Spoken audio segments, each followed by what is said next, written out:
The wedding invitation sat on Evelyn Cross's desk like a loaded gun. Her ex-fiancé wasn't just getting married, he wanted her there to witness his victory, to see him claim the old money bride Evelyn could never be. But billionaire CEOs don't lose twice. Across Manhattan, a delivery driver named Caleb Warren was counting coins for his daughter's medical bills, unaware that one chance collision would drag him into a world of champagne and revenge. What started as a simple transaction, one night, one check, one lie, would detonate both their carefully constructed lives. If you're hooked, stay until the end.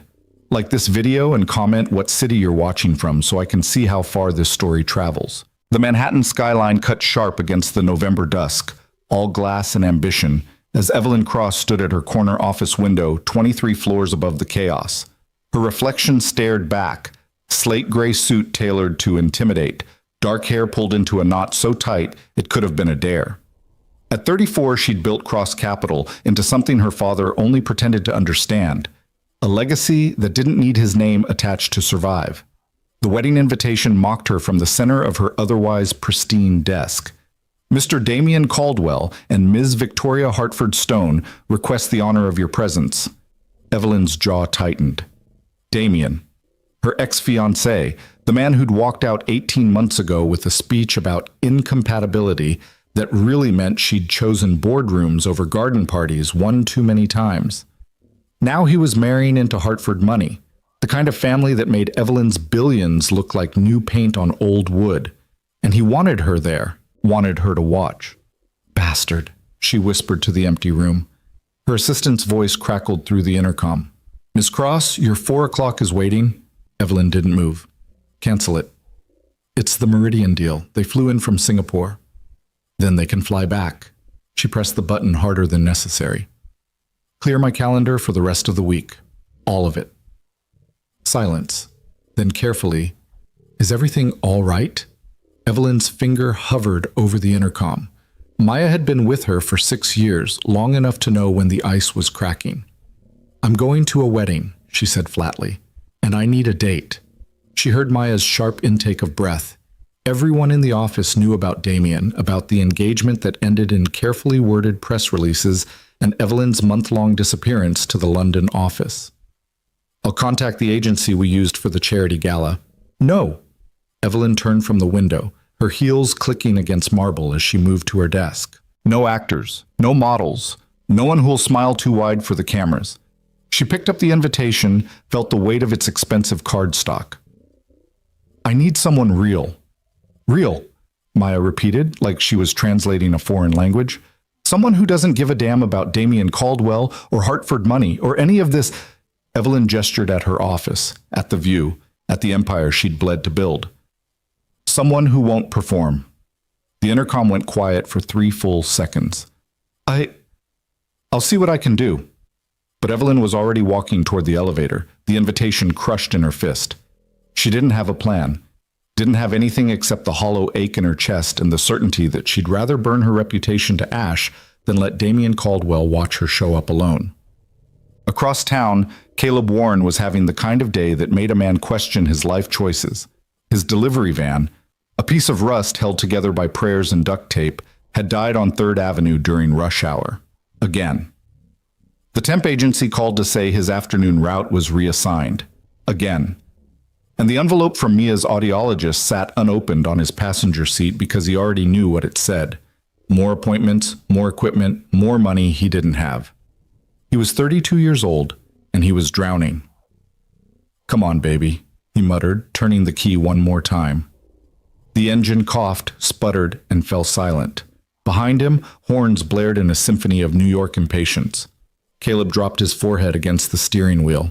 5 years ago, he'd been someone else, someone with a corner office and business cards that said founder and CEO. Someone who thought he understood how the world worked. Then his startup got acquired, his marriage collapsed, and his ex-wife's addiction burned through their savings like wildfire through kindling. He'd rebuilt from nothing before. He could do it again. He had to. Because Mia needed him to. His phone buzzed. A text from his neighbor, Mrs. Chen. Mia's asking when you'll be home. Showed her the new signs you taught her. She's getting so good. Caleb's chest loosened slightly. Mia, his 7-year-old miracle, born with moderate hearing loss that worsened every year. The hearing aids helped, but the new ones she needed cost more than he made in 3 months. The cochlear implant surgery her doctors recommended? That was a fantasy reserved for people who hadn't lost everything. He texted back, "Be there in 20. Thank you, Mrs. Chen. You're a lifesaver." The van started on the next try, because of course it did, because the universe had a sense of humor. Caleb merged back into traffic and tried not to think about the past, about the company he'd built, and the sharks who'd smiled while they stripped it for parts. Ancient history. Water under a bridge he'd burned himself. Except on nights when he couldn't sleep, when the walls of his cramped Queens apartment pressed in, he still saw their faces, still heard the lawyer's careful language. "This is a standard acquisition. Everything's been approved. Sign here." He'd signed. He'd trusted. He'd lost everything. Ancient history, he said aloud, like repetition could make it true.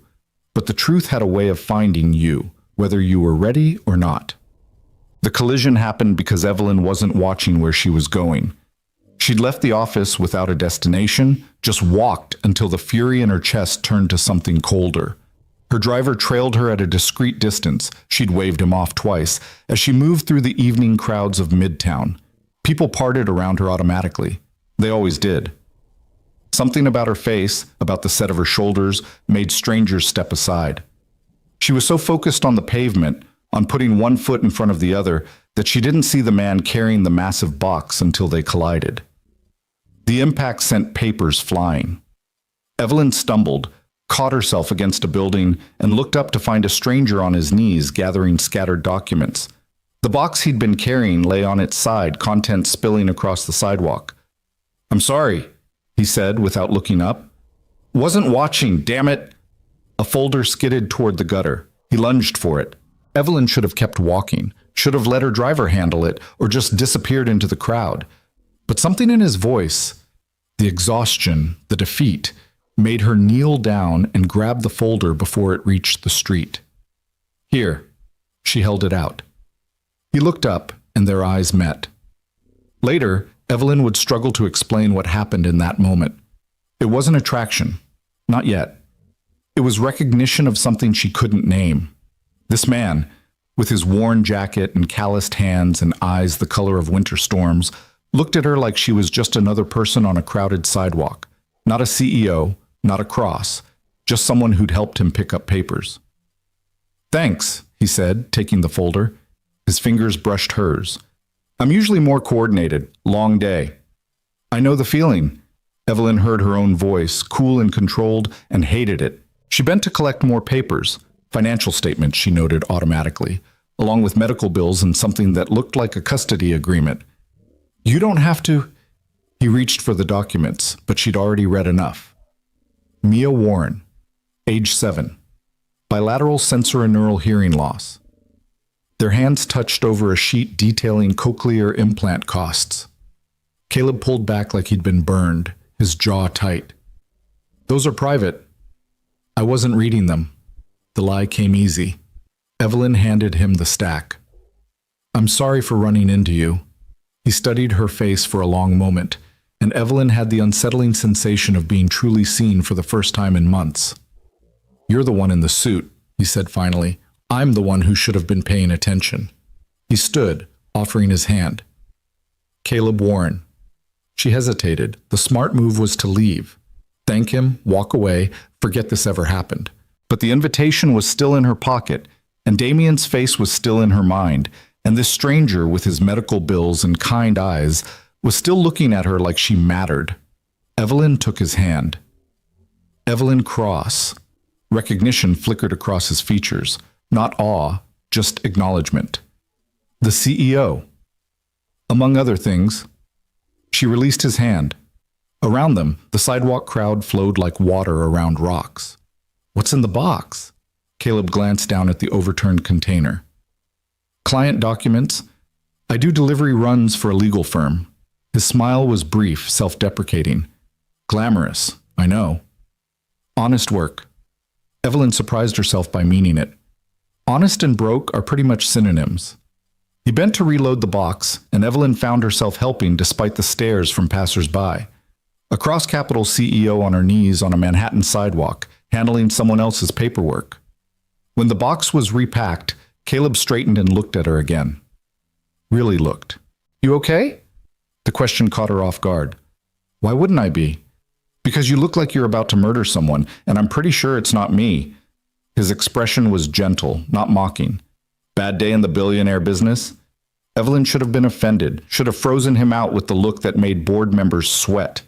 Instead, she laughed, sharp and bitter. Something like that. Well, Caleb shifted the box against his hip. Hope it gets better. Thanks for the help, Ms. Cross. He turned to leave, and Evelyn watched him take 3 steps before the words left her mouth. Do you own a suit? Caleb stopped, turned back slowly. What? A suit, formal, black tie, if possible. Evelyn's heart was pounding, which was ridiculous.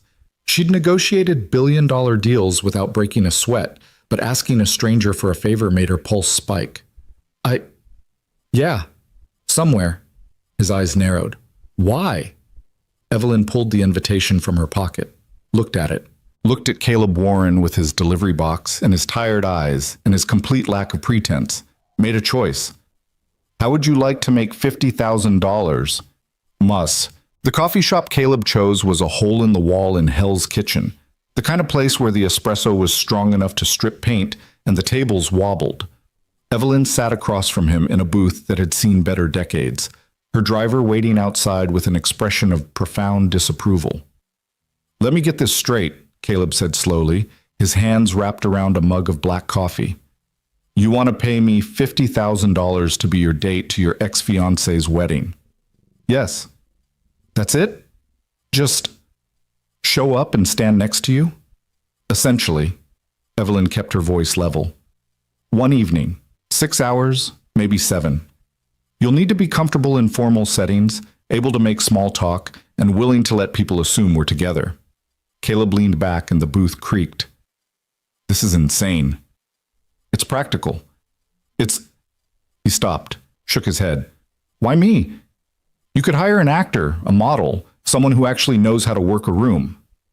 I told you, I need someone real. One. Evelyn met his eyes. Someone who won't perform. Someone who doesn't care about impressing these people. And you think that's me because you looked at me like I was a person, not a net worth. The words came out sharper than she intended.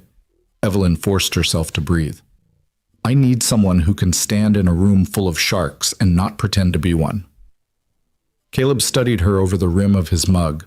The silence stretched until Evelyn wanted to fill it with explanations, justifications, anything, but she held still. 50,000, he said finally. That's a life-changing amount of money. I'm aware. For my daughter, for Mia's medical bills. He cut himself off. You read those documents. I glanced at them. Evelyn didn't apologize. Is that why you're considering this? That's the only reason I'm considering this. Caleb set down his mug. My ex-wife is in rehab. Again. I'm barely making rent. And my daughter needs hearing aids we can't afford, let alone the surgery that might actually help her. His voice was flat, factual. So yeah, Ms. Cross, $50,000 sounds like a miracle wrapped in really weird packaging. Evelyn should have felt guilty, should have offered the money without the condition, done something charitable and uncomplicated. But she'd learned long ago that charity created resentment, while transactions built respect. Then we have a deal? No. Caleb's jaw set. We have conditions. Such as? I won't lie about who I am. If someone asks what I do, I tell them I drive deliveries and raise my kid. I don't pretend to be rich or powerful or anything I'm not. He leaned forward. You want real? Then I stay real. No fake backstory, no performance. Evelyn considered this. Damien would hate it. The Hartford Stones would clutch their pearls. Perfect. Agreed. And I need to know what I'm walking into. Who your ex is, why you're doing this, what you expect from me beyond standing around looking pretty. A ghost of a smile crossed his face. Which, for the record, I'm not convinced I can pull off in that crowd. You'll do fine. Evelyn pulled out her phone, opened a photo. This is Damien Caldwell, venture capitalist, old money pretending to be new. We were engaged for 2 years before he decided I was too focused on my career. She said it clinically, like discussing a failed merger. He's marrying Victoria Hartford Stone in 3 weeks at their family estate in Connecticut. It'll be covered by society pages, attended by everyone who matters in our world. Caleb took her phone, studied the picture.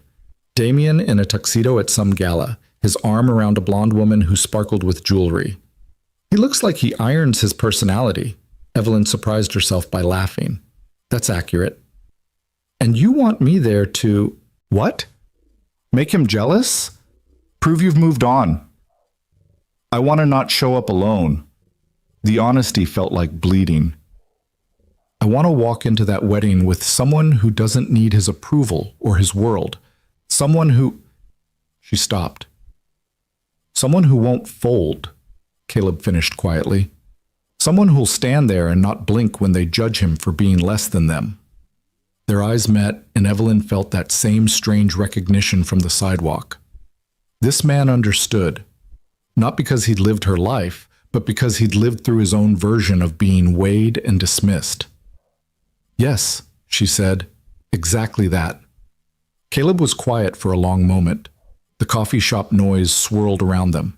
The hiss of the espresso machine, fragments of conversation, the scrape of chairs. When he spoke, his voice was careful. What happened to you? Besides the breakup? That's not part of the deal. No, but I'm about to walk into your war zone, so I'd like to know what I'm signing up for. He pushed her phone back across the table. You don't have to tell me, but it might help. Evelyn should have shut him down, should have reminded him this was a transaction, nothing more. Instead, she found herself talking. Damien didn't just leave, he gave interviews. Background quotes to society reporters about how I was married to my work and incapable of real intimacy. Her fingers tightened around her cup. He made it sound like I was defective, like choosing my career over his dinner parties was a character flaw. That's bullshit. The bluntness startled a real laugh from her. Thank you. I'm serious. My ex did the same thing, blamed me for her problems, made me the villain in her story. Turns out addiction doesn't care about whose fault it is. Caleb's expression darkened. Sounds like your ex is just an asshole with better PR. He's certainly that. Evelyn felt something loosen in her chest. So, conditions accepted? One more, Caleb met her eyes. After this is done, after the wedding, we're square. You don't owe me anything. I don't owe you anything. Clean break.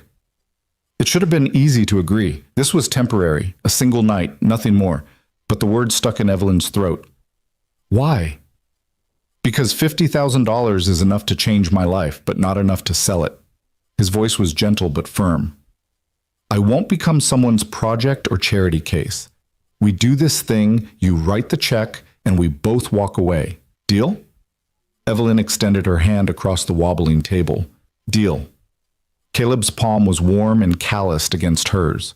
The handshake lasted a moment too long, or maybe Evelyn just noticed it more than she should have. When do we start? He asked. Tomorrow. My office, 9 a.m. We have 3 weeks to make you ready for the Hartford Stone estate.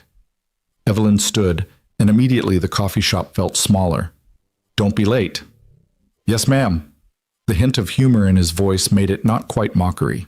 As Evelyn walked to the door, she heard him call out, Hey, Ms. Cross! She turned. Caleb was still in the booth, his coffee mug raised in a slight salute. For what it's worth, I think your ex is an idiot. Evelyn didn't smile. She'd forgotten how, but something in her face must have shifted. For what it's worth, Mr. Warren? So was mine. Outside, her driver opened the door without comment. As the car pulled away from the curb, Evelyn caught a glimpse of Caleb through the coffee shop window. He was staring at his phone, probably already calculating how to spend money he hadn't earned yet, and she felt the first flicker of something that might have been hope, or regret. She'd find out soon enough. Nuts. Caleb made it home an hour later than promised, his mind still spinning.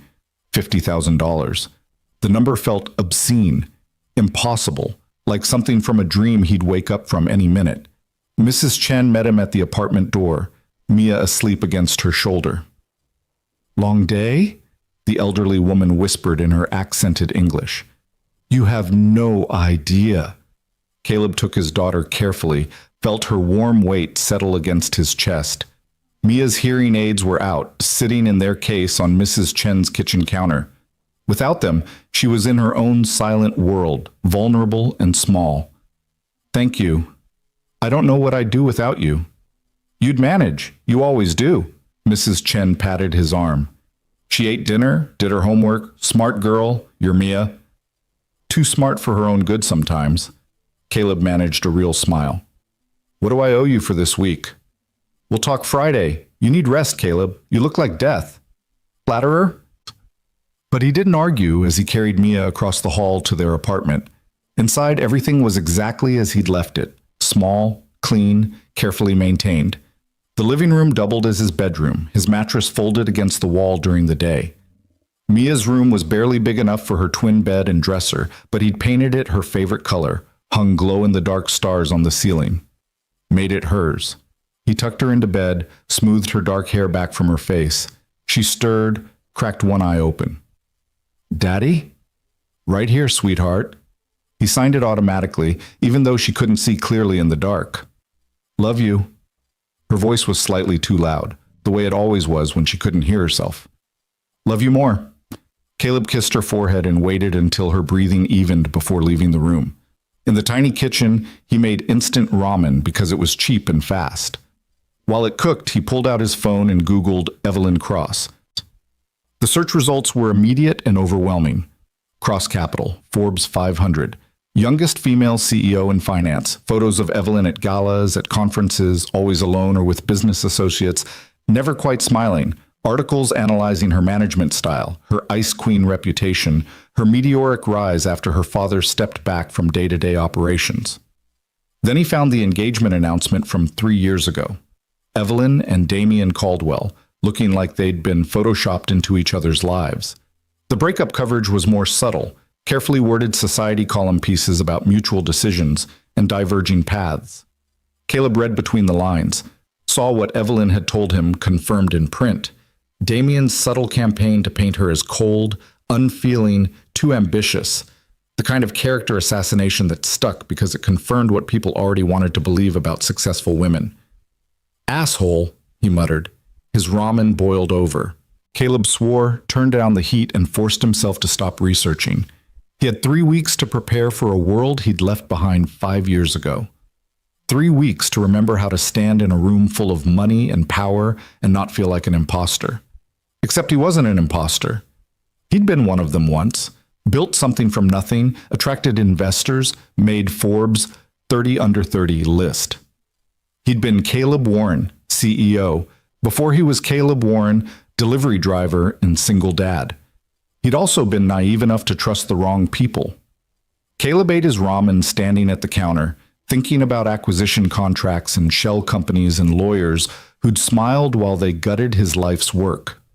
The company that bought him out had been a subsidiary of something bigger, and that something had connections to... He stopped himself. Ancient history. Water under a burned bridge. It didn't matter anymore. Except $50,000 mattered. Mia's hearing aids mattered. And maybe, just maybe, standing in a room full of sharks and refusing to pretend to be one would feel like the first honest thing he'd done in years. His phone buzzed, a text from an unknown number. This is Evelyn Cross, my office tomorrow, 9 a.m. Address below. Don't wear the jacket you had on today. Caleb looked down at his worn delivery company windbreaker and laughed. Yes, ma'am, he typed back. Any other fashion advice? The response came almost immediately. Be yourself, just the version that owns an iron. He was still smiling when he fell asleep on his mattress on the living room floor, dreaming of numbers with too many zeros and a woman with gray eyes who looked at him like he was a person instead of a problem. Evelyn's office at 9 a.m. was a study in controlled chaos. Caleb stepped off the elevator to find a reception area that probably cost more than his annual salary, all minimalist furniture and abstract art.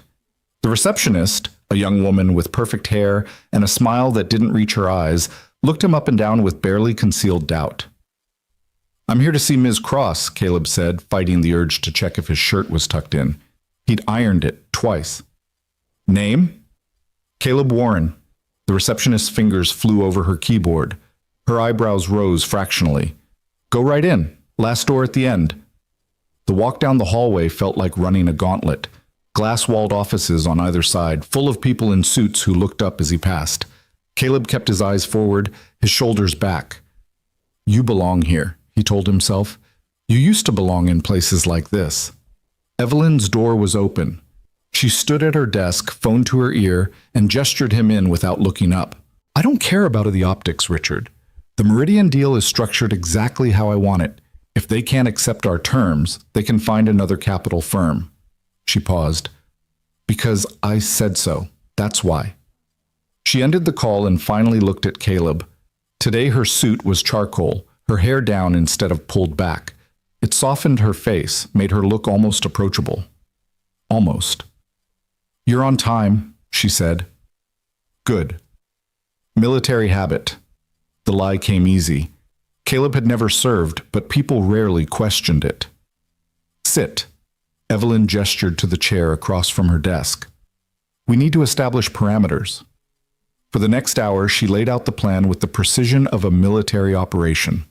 The wedding was in 3 weeks. Between now and then, they had fittings, etiquette briefings, and what Evelyn called socialization. Socialization? Caleb repeated. You need to be comfortable in these environments. Dinners, galas, the occasional cocktail hour. I can't have you freezing up when someone asks about wine pairings or your thoughts on the latest Fed decision. She pulled out a tablet, started making notes. We'll start with the basics and work up. I know how to use a fork, Ms. Cross. It's Evelyn when we're alone, and I'm sure you do. But do you know which fork? She didn't wait for an answer. You'll also need to learn how to deflect personal questions without seeming evasive, how to read a room, and how to look comfortable standing next to me while people photograph us. Caleb felt his temper stir. You want me to be real, but you also want me to perform. Which is it? Evelyn's expression didn't change. I want you to be yourself, just prepared. There's a difference between performing and being equipped. She set down the tablet. You're a delivery driver and a single father. Those are facts. How you present those facts matters. So you're ashamed of what I do? No. The word was sharp. I'm protecting you from people who will try to use it against you, against us. She leaned back. Damien's crowd will look for any excuse to dismiss you. I'm making sure they can't. Caleb processed this, nodded slowly. Okay, but I'm not changing who I am. I'm not asking you to. Evelyn's voice softened. I'm asking you to be strategic about it. Fine.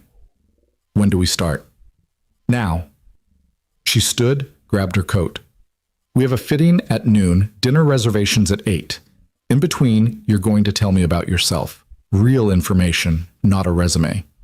I need to know who you are if we're going to make this believable. Believable how? I thought this was just arm candy duty. Evelyn paused at the door. It is. But people will ask questions. They'll want to know how we met, how long we've been together, whether I'm serious about you. Her eyes met his. We need our stories straight. So we're building a lie. We're building a narrative. There's a difference. Caleb followed her to the elevator, wondering what the hell he'd gotten himself into. This wasn't just a date to a wedding. This was infiltration, performance, psychological warfare dressed up in formal wear. And he'd agreed to it for $50,000. In the elevator, descending toward the street, Evelyn said quietly, You can still back out.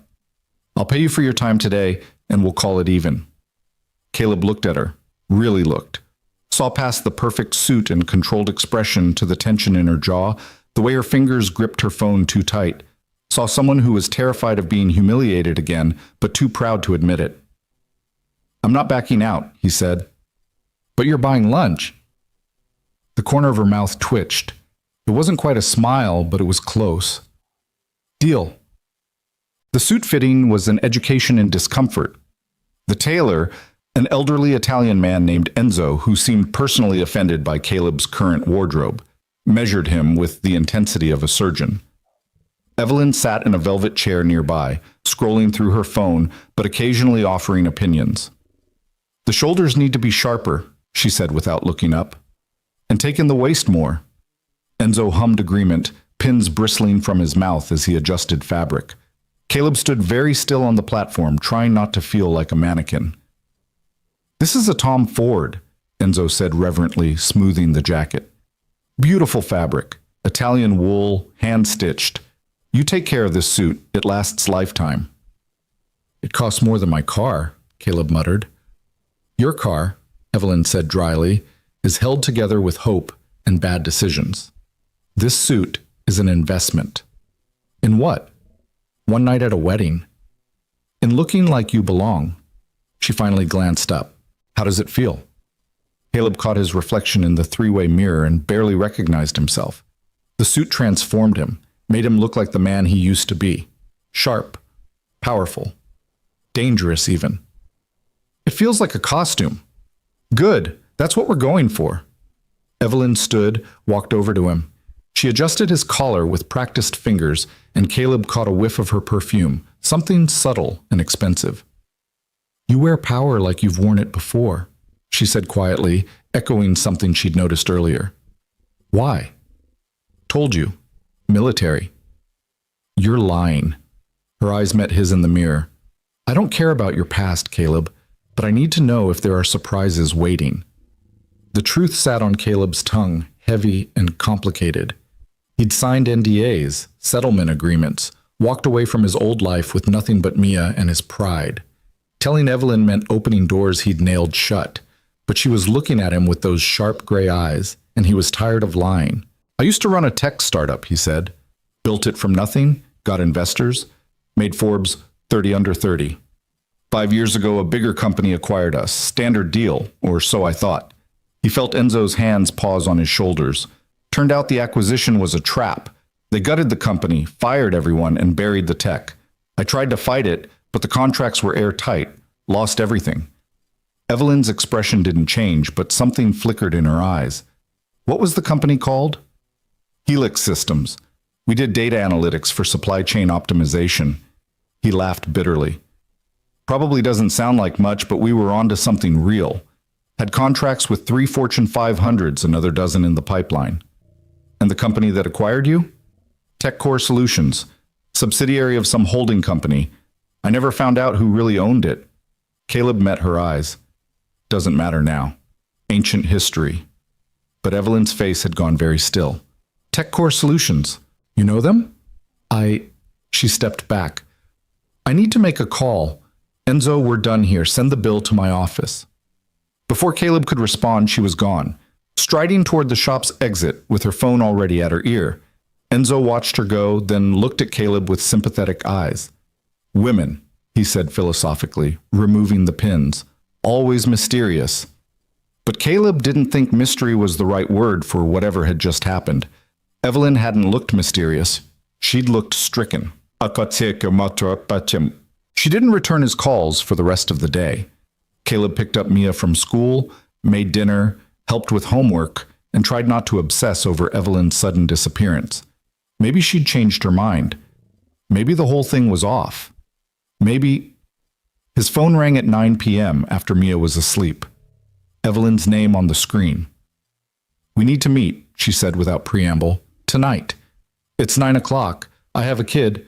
Tomorrow morning then, same coffee shop as before, 7 a.m. Her voice was tight. It's important, Caleb. What's going on? Just be there, please. She ended the call before he could argue. Caleb stared at his phone, dread pooling in his stomach. Something was wrong. Something was very, very wrong. He didn't sleep well. When morning came, he left Mia with Mrs. Chen and made his way to Hell's Kitchen through pre-dawn streets. Evelyn was already there when he arrived, sitting in the same booth, looking like she hadn't slept either. Thanks for coming, she said as he slid in across from her. Didn't seem like I had a choice. Caleb studied her face. What happened? Evelyn pulled out her laptop, turned it so he could see the screen. Financial documents, corporate filings, shell company records. I spent all night digging through archives. TechCore Solutions, The company that acquired Helix Systems was owned by a holding company called Meridian Ventures. Okay, Caleb didn't see where this was going. Meridian Ventures was, at that time, a subsidiary of Cross Holdings. She met his eyes. My family's company. My father's company. The words hit like a physical blow. Caleb sat back, the booth suddenly too small. What? The acquisition that destroyed your company? It was funded with Cross money, approved by my father's board. Evelyn's voice was steady, but her hand shook. I didn't know. I was in London at the time running our European operations, but that doesn't change the facts. Caleb's mind reeled. 5 years of anger, of rebuilding, of swallowing bitterness and moving forward. And all along, it had been her family's money that gutted him. There's more, Evelyn continued. I found payment records. 2 weeks after the acquisition finalized, there was a wire transfer to a Shell account, $50,000. She turned the laptop to show him. I think it was hush money, to keep you from digging deeper. I never got any money. I know. The account wasn't in your name. She zoomed in on the document. It was in Rachel Warren's name, your ex-wife. The coffee shop tilted. Caleb gripped the edge of the table. That's not possible. I have the records right here. Transfer from Cross Holdings to an account opened 2 weeks before the acquisition closed. $50,000 deposited and withdrawn in cash the same day. Evelyn's voice was gentle. I'm sorry, Caleb. I think your ex took a payoff to keep you quiet. Caleb remembered that time. Rachel's sudden windfall from an aunt he'd never heard of. How quickly it disappeared into drugs and lawyers and finally rehab. How she'd insisted the money was none of his business when he asked. She'd sold him out, sold out their daughter's future for pills and powder. I need air. He stood too fast, bumped the table. His coffee sloshed. Caleb, don't. He held up a hand. Just give me a minute. Outside, the morning was cold and bright. Caleb walked to the corner, braced himself against a building, and tried to breathe. His entire world was reframing itself, past and present colliding in ways he couldn't process. Evelyn's family had destroyed his company. His ex-wife had taken money to keep him quiet. And the woman offering him $50,000, the exact amount Rachel had betrayed him for, was connected to all of it. He should walk away. Should tell Evelyn Cross to find another date, another mark, another person to parade through her revenge fantasy. Should protect what was left of his dignity and go home to Mia. But $50,000 would change everything for his daughter. And Evelyn hadn't known, hadn't been part of it. Or had she? Caleb turned back to the coffee shop. Through the window, he could see Evelyn still in the booth, her face in her hands. She looked smaller somehow, defeated in a way that didn't match the Ice Queen CEO persona. He went back inside. Did you know? He asked without sitting. Before yesterday, did you know about any of this? Evelyn looked up. No, I swear to you, Caleb, I had no idea until you mentioned TechCore.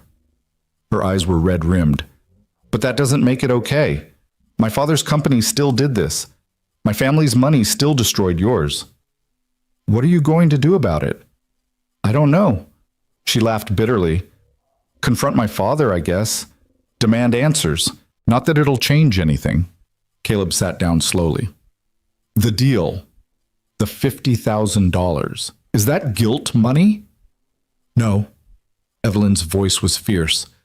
That was real. That was before I knew. But I understand if you want to walk away. If you can't be in the same room as me, knowing what you know now. He should walk away. Every logical bone in his body screamed at him to leave, to protect himself, to not get tangled up with the family that had already gutted him once. But when he looked at Evelyn, he didn't see William Cross's daughter. He saw someone who'd been lied to, used, betrayed by people she should have been able to trust. Someone who looked at him and saw a person, not a problem. Someone who reminded him, uncomfortably, of himself. I'm not walking away, Caleb heard himself say. But the deal changes. How? You want me at that wedding? You want me to stand there and not blink while your ex watches? Fine, I'll do it.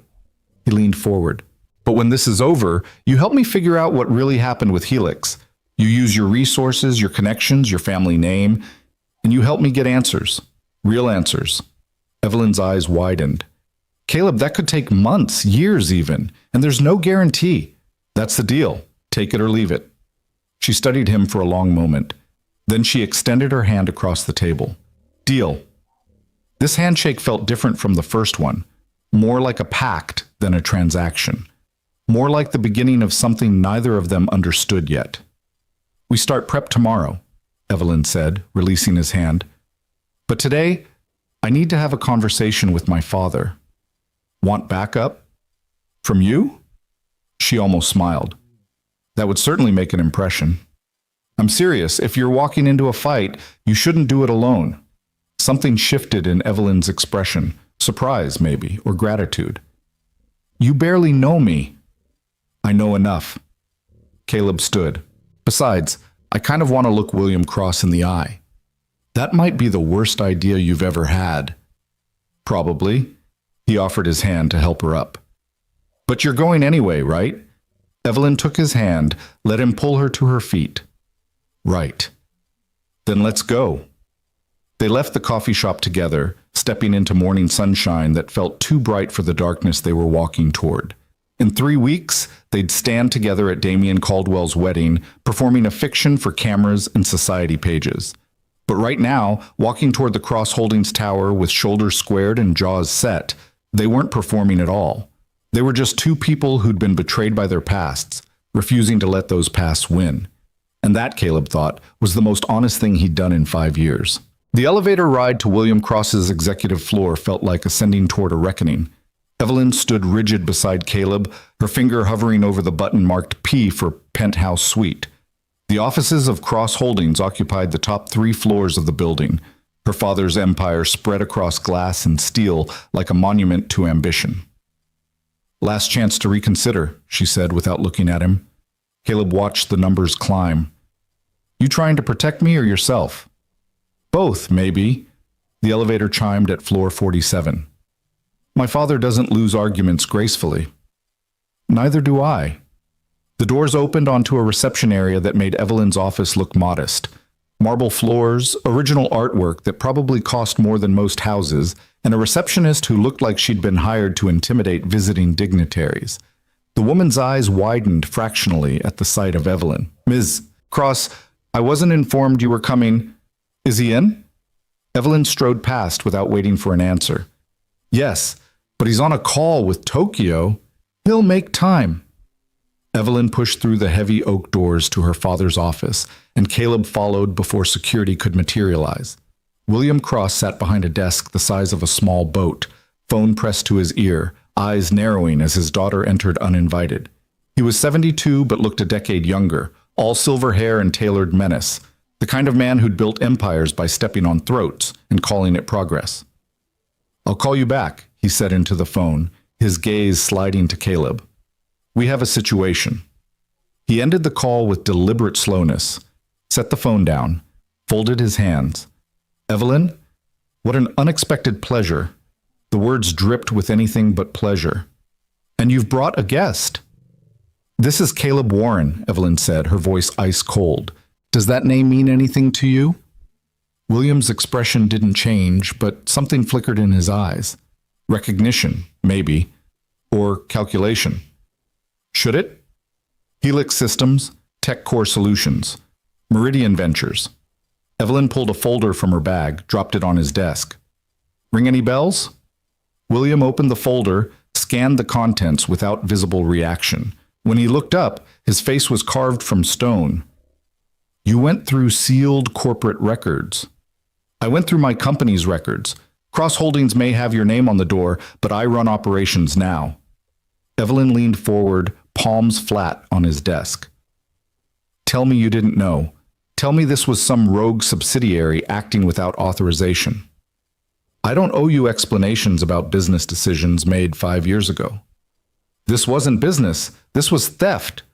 Her voice cracked like a whip. They bought Caleb's company specifically to bury it, fired everyone, shelved the technology, destroyed 5 years of work. And then someone in our organization paid his ex-wife $50,000 to keep him quiet. William's gaze shifted to Caleb for the first time, really looked at him. Mr. Warren, I assume you're here for closure. Or perhaps revenge. His tone suggested both were equally futile. Caleb kept his voice level. I'm here for the truth. Why Helix? We were small, barely profitable. Why go through the trouble of acquiring us just to shut us down? Because you were developing technology that would have disrupted 3 of our major investments. William said it like he was discussing the weather. Your supply chain analytics would have made half the logistics companies we owned obsolete. So we eliminated the threat. It's called strategic acquisition. It's called corporate murder, Caleb shot back. It's called capitalism, son. William leaned back in his chair. You built something valuable. We bought it at fair market price. What we did with it afterward was our prerogative. If you didn't want to sell, you shouldn't have signed. The contracts were fraud. Your lawyers lied about intent. Prove it. William smiled without warmth. Oh, wait, you can't, because you signed an NDA and accepted a settlement. So unless you want to spend the next decade in court fighting an army of attorneys, I suggest you move on with your life. Evelyn's hands clenched into fists. What about the payment to Rachel Warren? That wasn't part of any legitimate settlement. That was insurance. Your Mr. Warren here was making noise about regulatory complaints, talking to journalists. We made the problem go away. William's eyes were flat, reptilian. His ex-wife was more than happy to help. Addiction makes people very cooperative when properly motivated. Caleb felt rage flood through him, hot and blinding. This man, this monster in a $1,000 suit, had destroyed his company, bribed his wife, and was sitting here discussing it like a quarterly earnings report. You're proud of this, Caleb said, his voice deadly quiet. You actually think you did nothing wrong. I did what was necessary to protect my interests. Your company was collateral damage. Nothing personal, Mr. Warren. William turned back to Evelyn. Now, if this dramatic scene is finished, I have actual work to do.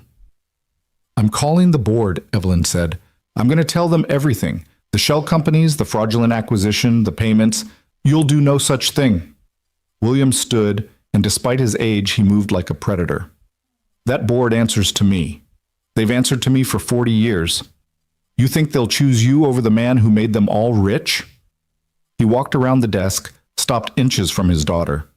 You're good at your job, Evelyn. I'll give you that. But you're not essential. Keep pushing this, and I'll have you removed, replaced, erased. You can't. I can. I will. His voice dropped to a whisper. You think you run Cross Holdings?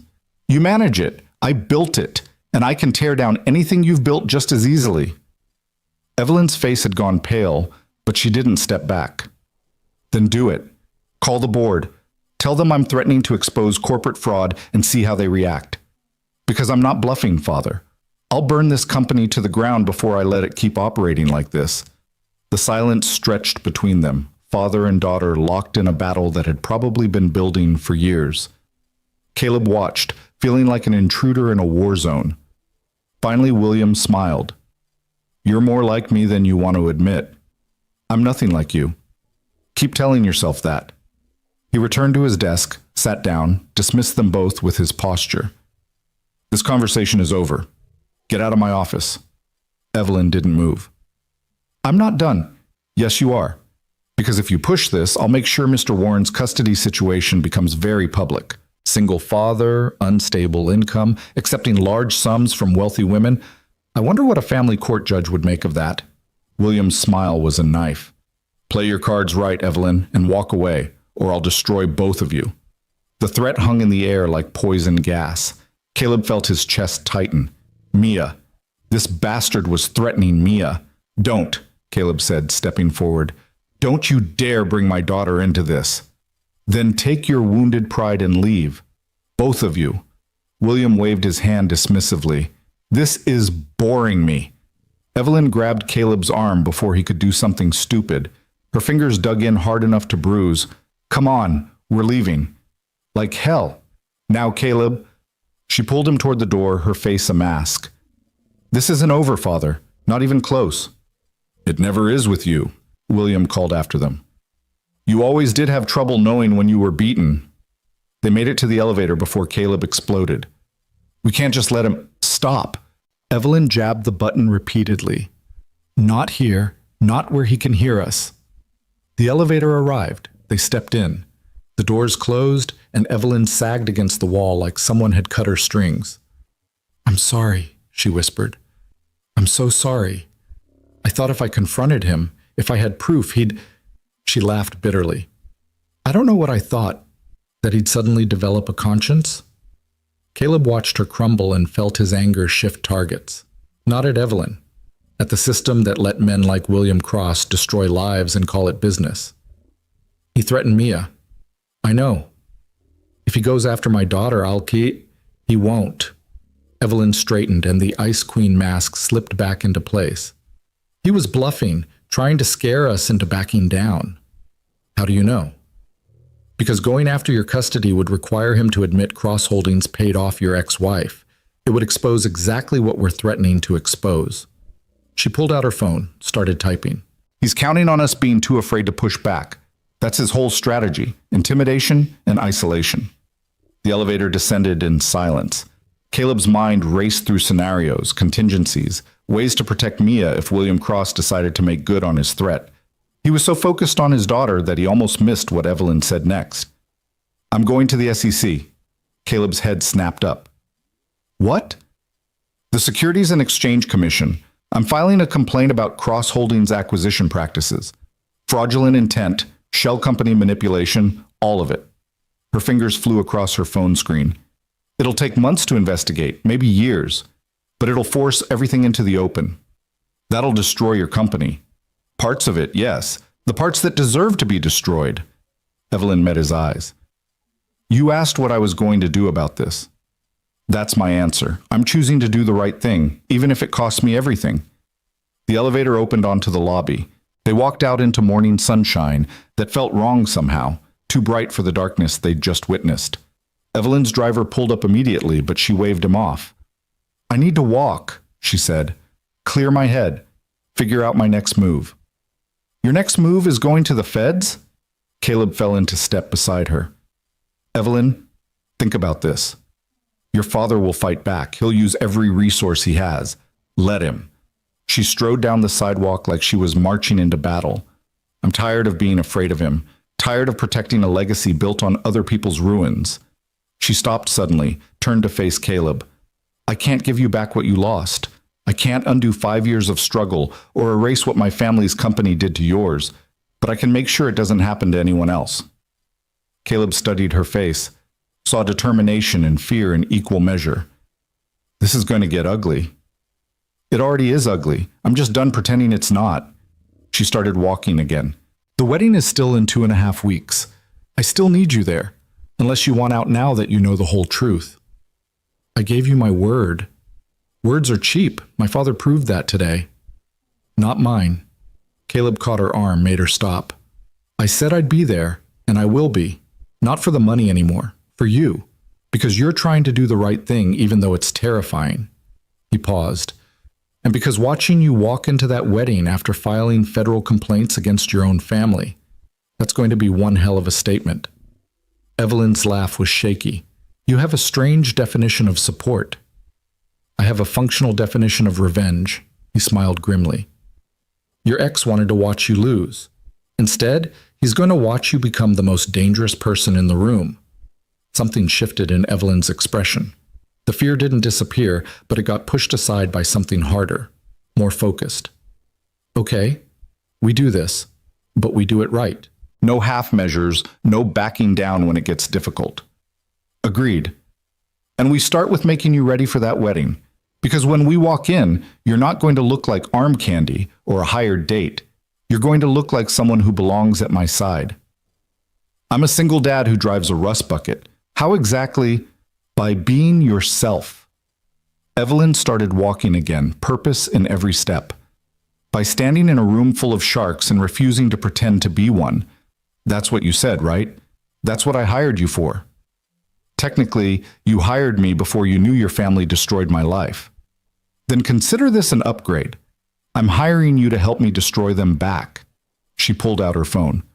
"We have 2.5 weeks. Let's make them count." Over the next 10 days, Caleb got a crash course in Evelyn Cross's world and learned that preparing for a wedding was code for training for psychological warfare. The first dinner was at a Michelin-starred restaurant in Tribeca. Evelyn arrived looking like she'd stepped off a magazine cover, all emerald silk and perfect makeup. Caleb wore his new suit and felt like a fraud. "Relax," she said as they were seated. "You look like you're about to face a firing squad." That would be less intimidating than this menu. Caleb stared at descriptions that might as well have been in another language. What the hell is a foam? Overpriced air? Evelyn ordered wine without looking at the list. Rule 1. When you don't know something, don't pretend. Ask. People respect curiosity more than fake expertise. Even in this crowd? Especially in this crowd. Half of them are pretending too, they're just better at it. She leaned back as the sommelier poured wine. "Try it.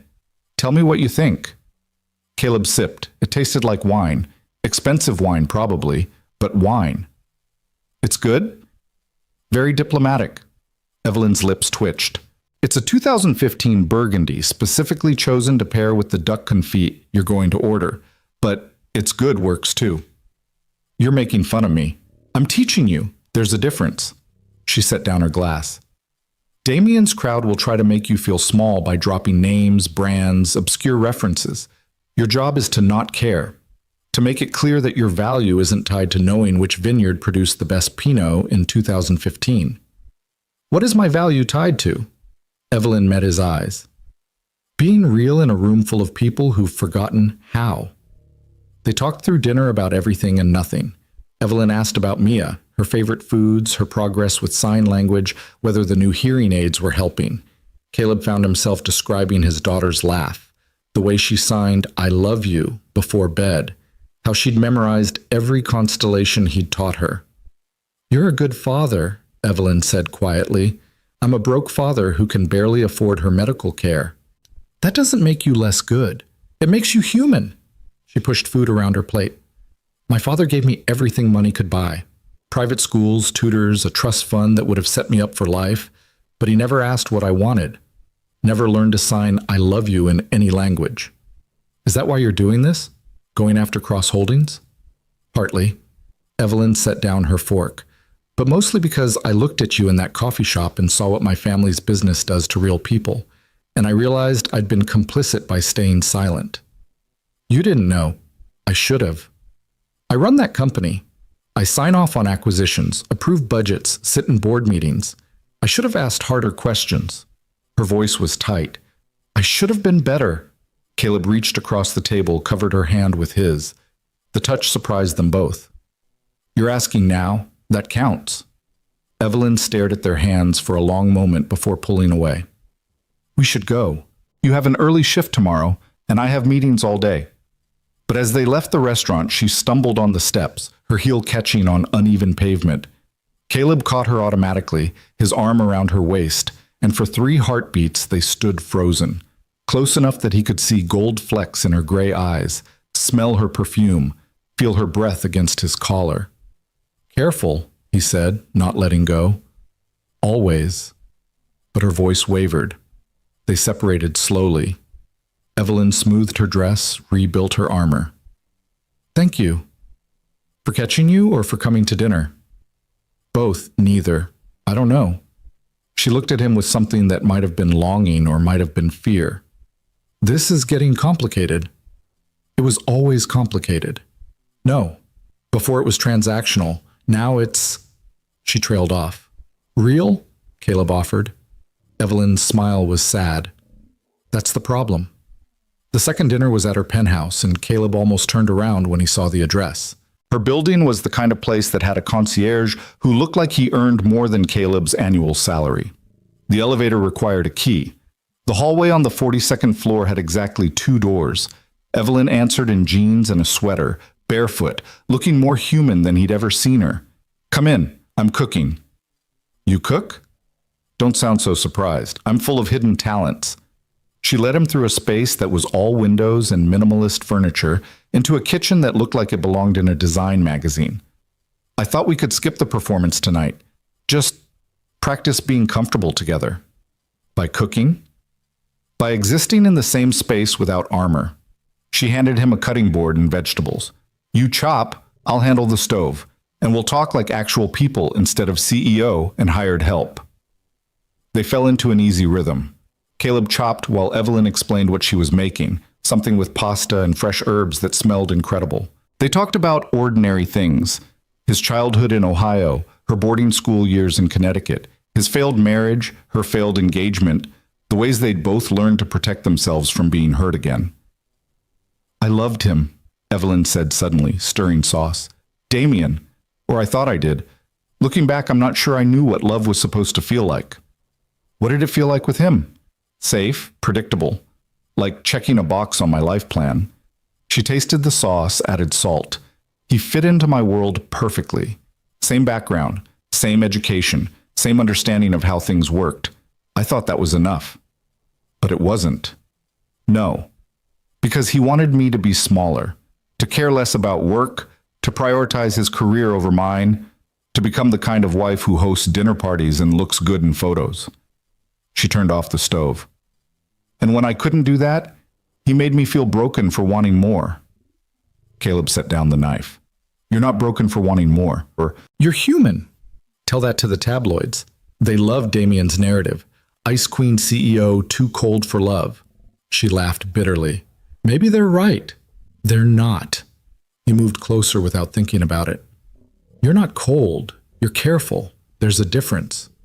Evelyn looked up at him, and the kitchen suddenly felt smaller, warmer, dangerous. Caleb, I know. This is complicated. You said that already. He didn't step back. But for the record, Damien Caldwell is an idiot, and anyone who thinks you're cold hasn't been paying attention. Her breath caught. For a moment, Caleb thought she might close the distance between them, thought he might do it himself. But then her phone rang, shattering the moment. She answered without looking away from him. Yes?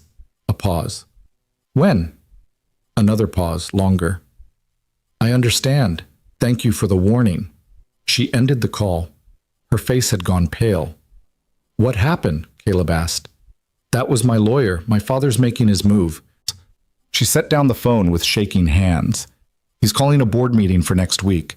He's going to try to have me removed as CEO. Can he do that? If he has the votes, yes, and he's been working the board for 40 years. They're loyal to him, not me. She braced herself against the counter. I knew this was coming. I just thought I'd have more time to prepare. Caleb watched her process the information, saw the moment she shifted from shock to strategy. This was who Evelyn Cross was at her core, not the Ice Queen or the wounded ex-fiancé, but a fighter who refused to stay down. What do you need? He asked. A miracle. She straightened. Or a very good lawyer and every favor I've ever earned. You'll get through this. You don't know that. No, but I know you. He caught her hand squeezed once. And I know you don't quit when things get hard. You double down. Evelyn's eyes shone with something that might have been tears, but she blinked them back. Stay for dinner? I don't want to be alone right now. Of course. They ate at her dining table with the city spread out below them like a carpet of lights. The food was good, the conversation careful, both of them dancing around the thing building between them. When Caleb finally left at midnight, Evelyn walked him to the door.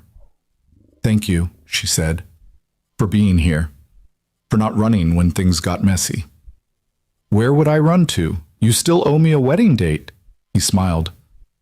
Besides, I kind of want to see how this story ends. Me too. She hesitated, then leaned up and kissed his cheek. Quick, light, gone, before he could respond. Good night, Caleb. He touched the spot where her lips had been. Good night, Evelyn. The elevator ride down felt like descending from a dream. Caleb's phone buzzed with a text from Mrs. Chen. Mia's fine, take your time. He typed back thanks and stepped out into the cool night air. His van felt like returning to reality after a fantasy. Rust and duct tape instead of marble and glass. But as he drove through empty streets toward Queens, Caleb realized he didn't want to choose between those worlds anymore. He wanted to figure out how to exist in both. How to be the man who wore Tom Ford suits to weddings and the dad who made breakfast in a cramped kitchen. How to stand beside Evelyn Cross and not lose himself in the process. The question was whether that was even possible, or if he was setting himself up for another kind of destruction entirely. The days blurred together after that. Caleb juggled delivery shifts and etiquette lessons, Mia's bedtime routine, and late-night strategy sessions with Evelyn. They practiced walking into rooms together, learned each other's rhythms, built a fiction so convincing that sometimes Caleb forgot it wasn't real. The night before the board meeting, Evelyn called him at 2 a.m. "I can't sleep," she said without preamble. "I keep running scenarios, trying to figure out which board members might vote with me. The numbers don't look good." "You sound like you're planning a hostile takeover." "I'm planning survival." Her voice was raw. "If my father gets me removed, he'll bury the SEC complaint, bury the truth about Helix and every other company they've destroyed. Everything we've worked for will be for nothing." Caleb sat up in bed, rubbed his eyes. Across the room, Mia slept soundly, her breathing soft and even. "What's the worst-case scenario?" "I lose my job, my reputation, and any leverage to change how Cross Holdings operates. My father wins. Again." She was quiet for a moment. "And I'll have dragged you into this mess for nothing." "Stop that. You didn't drag me anywhere I didn't choose to go." He stood, moved to the window. Outside, Queens slept in pools of streetlight. "What's the best-case scenario?" "I convince enough board members that exposing the truth is better than covering it up. That integrity matters more than short-term profits." She laughed bitterly, which sounds naive even saying it out loud. "It's not naive. It's optimistic. There's a difference." "Is there?" "Because right now it feels like the same thing." Caleb pressed his forehead against the cool glass. "When I lost Helix, I thought my life was over. Thought I'd never build anything meaningful again. And maybe I won't, not the way I did before. But I built something with Mia. Something that matters more than any company." He paused. "What I'm saying is, even if you lose the board vote, you're not losing everything. You're gaining something too." "What?" "The knowledge that you tried, that you stood up and fought instead of staying silent." He smiled even though she couldn't see it. "And for what it's worth, I'll be there. In the gallery or the hallway or wherever they let civilians watch board meetings. You won't be alone." Evelyn's breath hitched. "You can't. You have work, and Mia, Mrs.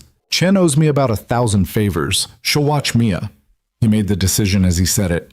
"I'm coming. End of discussion." "Caleb, end of discussion." He softened his tone. "Get some sleep, Evelyn. You need to be sharp tomorrow." "Thank you." Her voice was small. "For everything." "Thank me by winning." She hung up without saying goodbye. Caleb stood at the window for a long time, watching the city breathe, wondering what the hell he was doing. This wasn't his fight, wasn't his company or his board or his billion-dollar legacy on the line. But it was Evelyn. And somewhere between that first collision on a Manhattan sidewalk and tonight's 2 a.m. phone call, she'd stopped being a transaction and become something else entirely. Something that scared him more than any corporate warfare ever could. The board meeting was scheduled for 2 p.m. in Cross Holdings' main conference room. Caleb showed up at 1:30 wearing his Tom Ford suit, feeling like a soldier heading into battle without weapons or training. The executive floor was packed with lawyers, assistants, and people Caleb didn't recognize but who all looked expensive. Evelyn stood near the conference room entrance talking to a woman in a power suit, her face composed but her knuckles white where she gripped her folder. She saw him and went completely still. Then she crossed the hallway in quick strides. "What are you doing here?" she hissed. "Moral support." He straightened his tie. "Also, I wanted to see if your suit looks as good as mine. Verdict? Mine's better." Despite everything, she almost smiled. "You're insane." "Probably. But I'm here, and you're not going in there alone." He glanced at the conference room. "How bad is it?" 12 board members. I need 7 votes to maintain my position. Right now I have 4 confirmed, 3 maybes, and 5 definite no's. She took a shaky breath. "My father's been making calls all week, promising favors, threatening consequences. And you?" "I've been telling the truth, which apparently is less persuasive than fear." She looked at him with eyes that held too much vulnerability. "I shouldn't have involved you in this." "Too late. I'm involved." Caleb caught her hand, squeezed once. "Go in there and fight. Show them who you are when you're not afraid." "I'm terrified." I know, do it anyway. A door opened. A man in a dark suit called out, Ms. Cross, we're ready for you. Evelyn released Caleb's hand slowly, rebuilt her armor piece by piece until the Ice Queen was back in place. Wait here. This shouldn't take long. She walked into the conference room like she was walking to war. The doors closed behind her with a sound like a tomb sealing. Caleb found a chair in the hallway and settled in to wait. Around him, assistants whispered, lawyers checked phones, the machinery of corporate power ground forward with or without his understanding. He felt like an alien observer, watching rituals he used to know but had forgotten the meaning of. 20 minutes passed. 40. An hour. Finally, the doors opened. Board members filed out in ones and twos, their faces revealing nothing. Caleb stood, searching for Evelyn. She emerged last, walking beside her father. William Cross looked triumphant. Evelyn looked shattered. Caleb's heart sank. No, she couldn't have lost. But then Evelyn looked up, met his eyes, and smiled. Really smiled, bright and fierce and victorious. What happened? He asked as she reached him. I won. The words came out breathless. 7 votes. Exactly 7. I maintain my position as CEO. Relief flooded through him. How?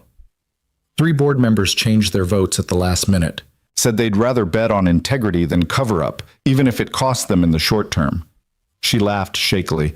I honestly didn't think it would work. William Cross brushed past them without acknowledgement, his face carved from granite. Defeat didn't sit well on him. Good.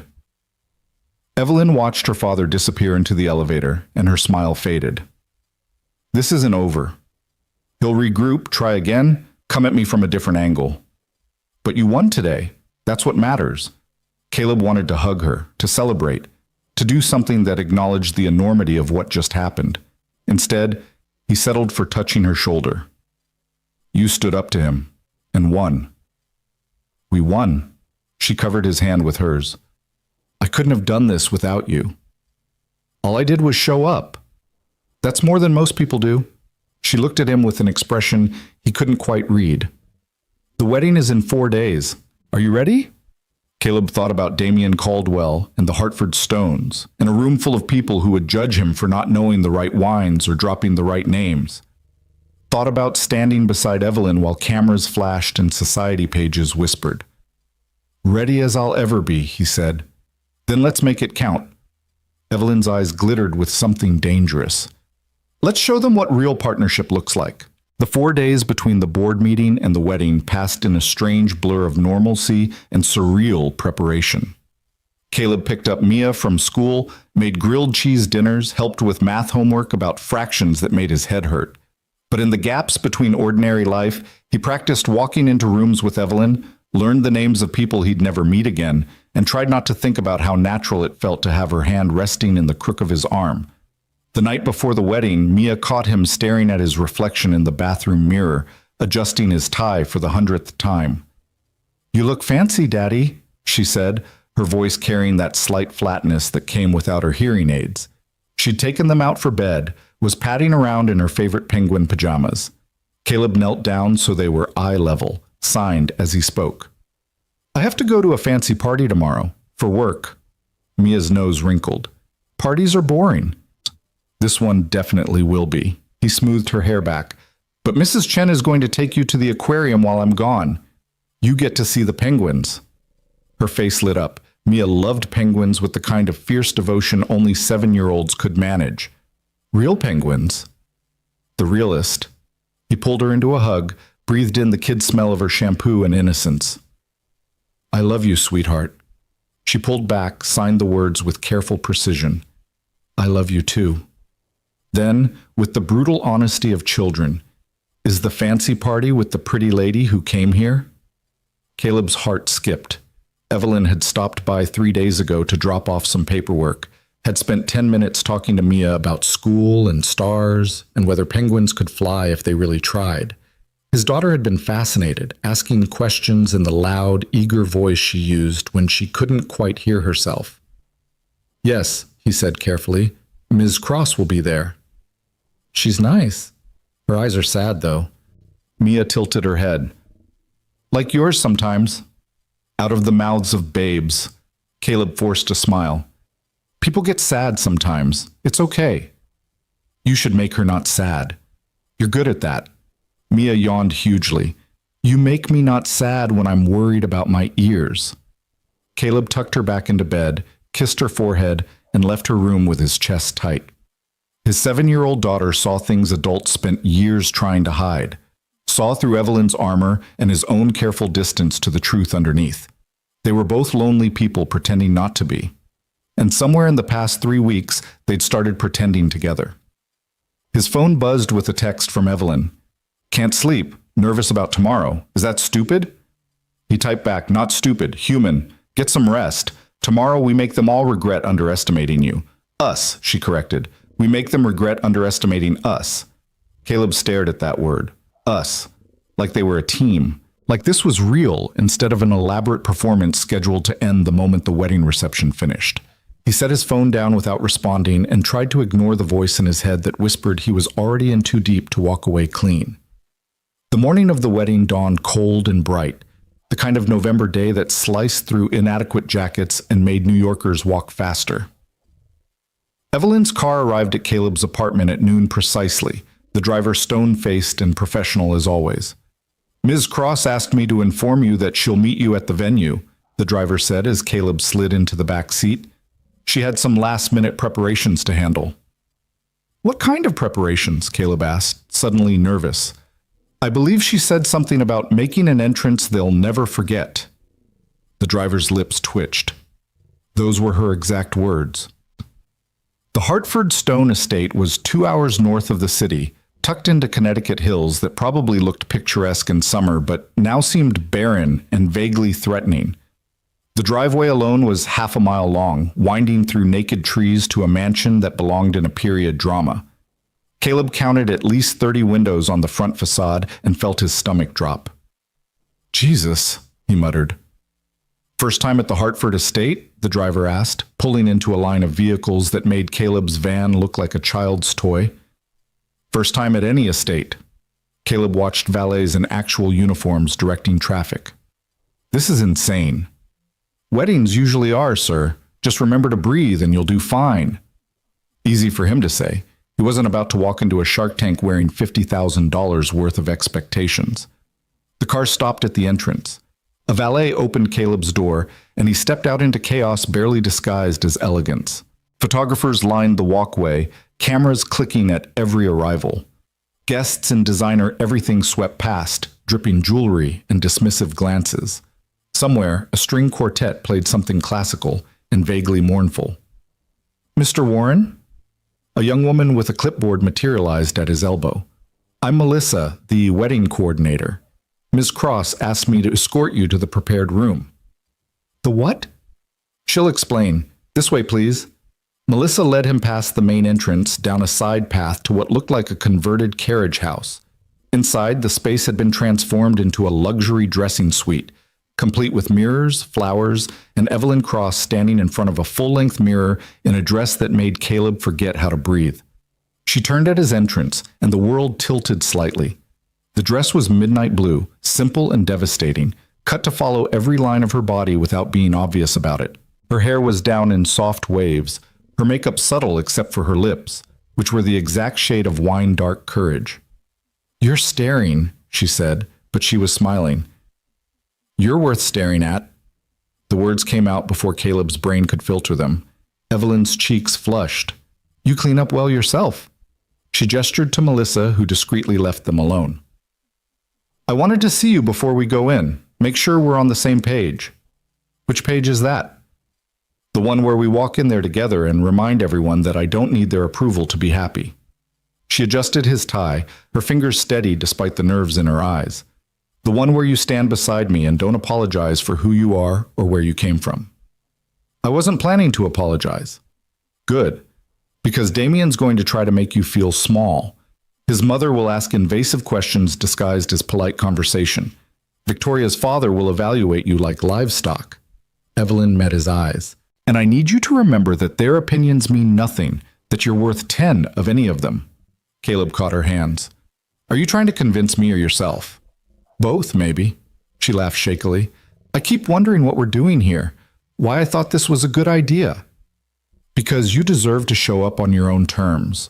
Because Damien doesn't get to win by default. He squeezed her hands. Because sometimes the best revenge is living well and looking incredible while you do it. Is that what this is? Revenge? I thought that's what you wanted. I did. I do. Evelyn pulled away, walked to the window. Outside, guests streamed toward the main house in their finery and false smiles. But now, I'm standing here in this dress, about to walk into that circus with you, and I can't remember why it mattered so much to prove I'd moved on. Because you deserve better than being someone's cautionary tale. Caleb moved to stand beside her. Because every person in that room who believed Damien's version of your breakup needs to see that he was wrong. And if they don't see it, then we tried. That's all anyone can do. He offered his arm. Ready to make an entrance they'll never forget? Evelyn took his arm and her smile turned sharp. Let's show them what real looks like. They walked together toward the main house, past gardens dormant for winter and fountains that probably cost more than Caleb's entire education. The closer they got, the louder the murmur of voices became. Hundreds of guests gathering for a wedding that was more performance than promise. At the entrance, photographers surged forward. Flashes erupted like small explosions. Someone shouted Evelyn's name, then another voice, then a dozen. The questions came fast and overlapping. Must cross, who's your date? Evelyn, are you and Damien still friends? Is this a new relationship? What do you do, sir? Evelyn stopped on the red carpet, because of course there was a red carpet, and turned to face the cameras. Caleb felt her grip tighten on his arm, but her face was serene. This is Caleb Warren, she said clearly. We're here to celebrate Damien and Victoria's happiness. How long have you been together? Someone shouted. Long enough to know what matters. Evelyn's smile could have cut glass. Now, if you'll excuse us. She swept inside before they could ask more questions, pulling Caleb with her into a foyer that belonged in Versailles. Crystal chandeliers, marble floors, a staircase that curved like a swan's neck. And people. Everywhere, people in designer clothes and practiced smiles, turning to stare at Evelyn's entrance. The whispers started immediately. That's her. With someone new already? Who is he? Doesn't look like her usual type. Evelyn's jaw tightened fractionally, but she kept walking. Caleb matched her stride, hyper-aware of every eye tracking their movement. This was what she'd prepared him for, the scrutiny, the judgment, the casual cruelty of people who'd forgotten how to be kind. A server appeared with champagne. Evelyn took 2 glasses, handed one to Caleb. First rule of survival, she murmured. Always have something to do with your hands. What's the second rule? Find the exits and memorize them. But she was almost smiling. Come on, let's find our seats before the ceremony starts. The ceremony was being held in what the program called the Grand Conservatory, a glass-roofed room full of white flowers and white chairs and enough white fabric to outfit a small nation. Evelyn and Caleb were seated near the middle, close enough to see everything but far enough back to avoid the immediate family drama. Is this where I'm supposed to object when they ask? Caleb whispered as more guests filed in. Only if you want to give my father a heart attack. He's 3 rows ahead, left side. Evelyn nodded subtly toward an older man who looked like a meaner version of William Cross. That's Richard Hartford Stone. Victoria's father, old money personified, thinks anyone born after 1960 is nouveau riche. What does that make me? Delightfully irrelevant to his worldview. She squeezed his hand. Just smile and nod if he talks to you. Don't engage. Before Caleb could respond, the music shifted. Everyone stood. Caleb turned with the crowd to see Victoria Hartford Stone gliding down the aisle in a dress that probably cost more than his annual income, looking like every bridal magazine cover ever printed. Beautiful, polished, perfect, and utterly cold.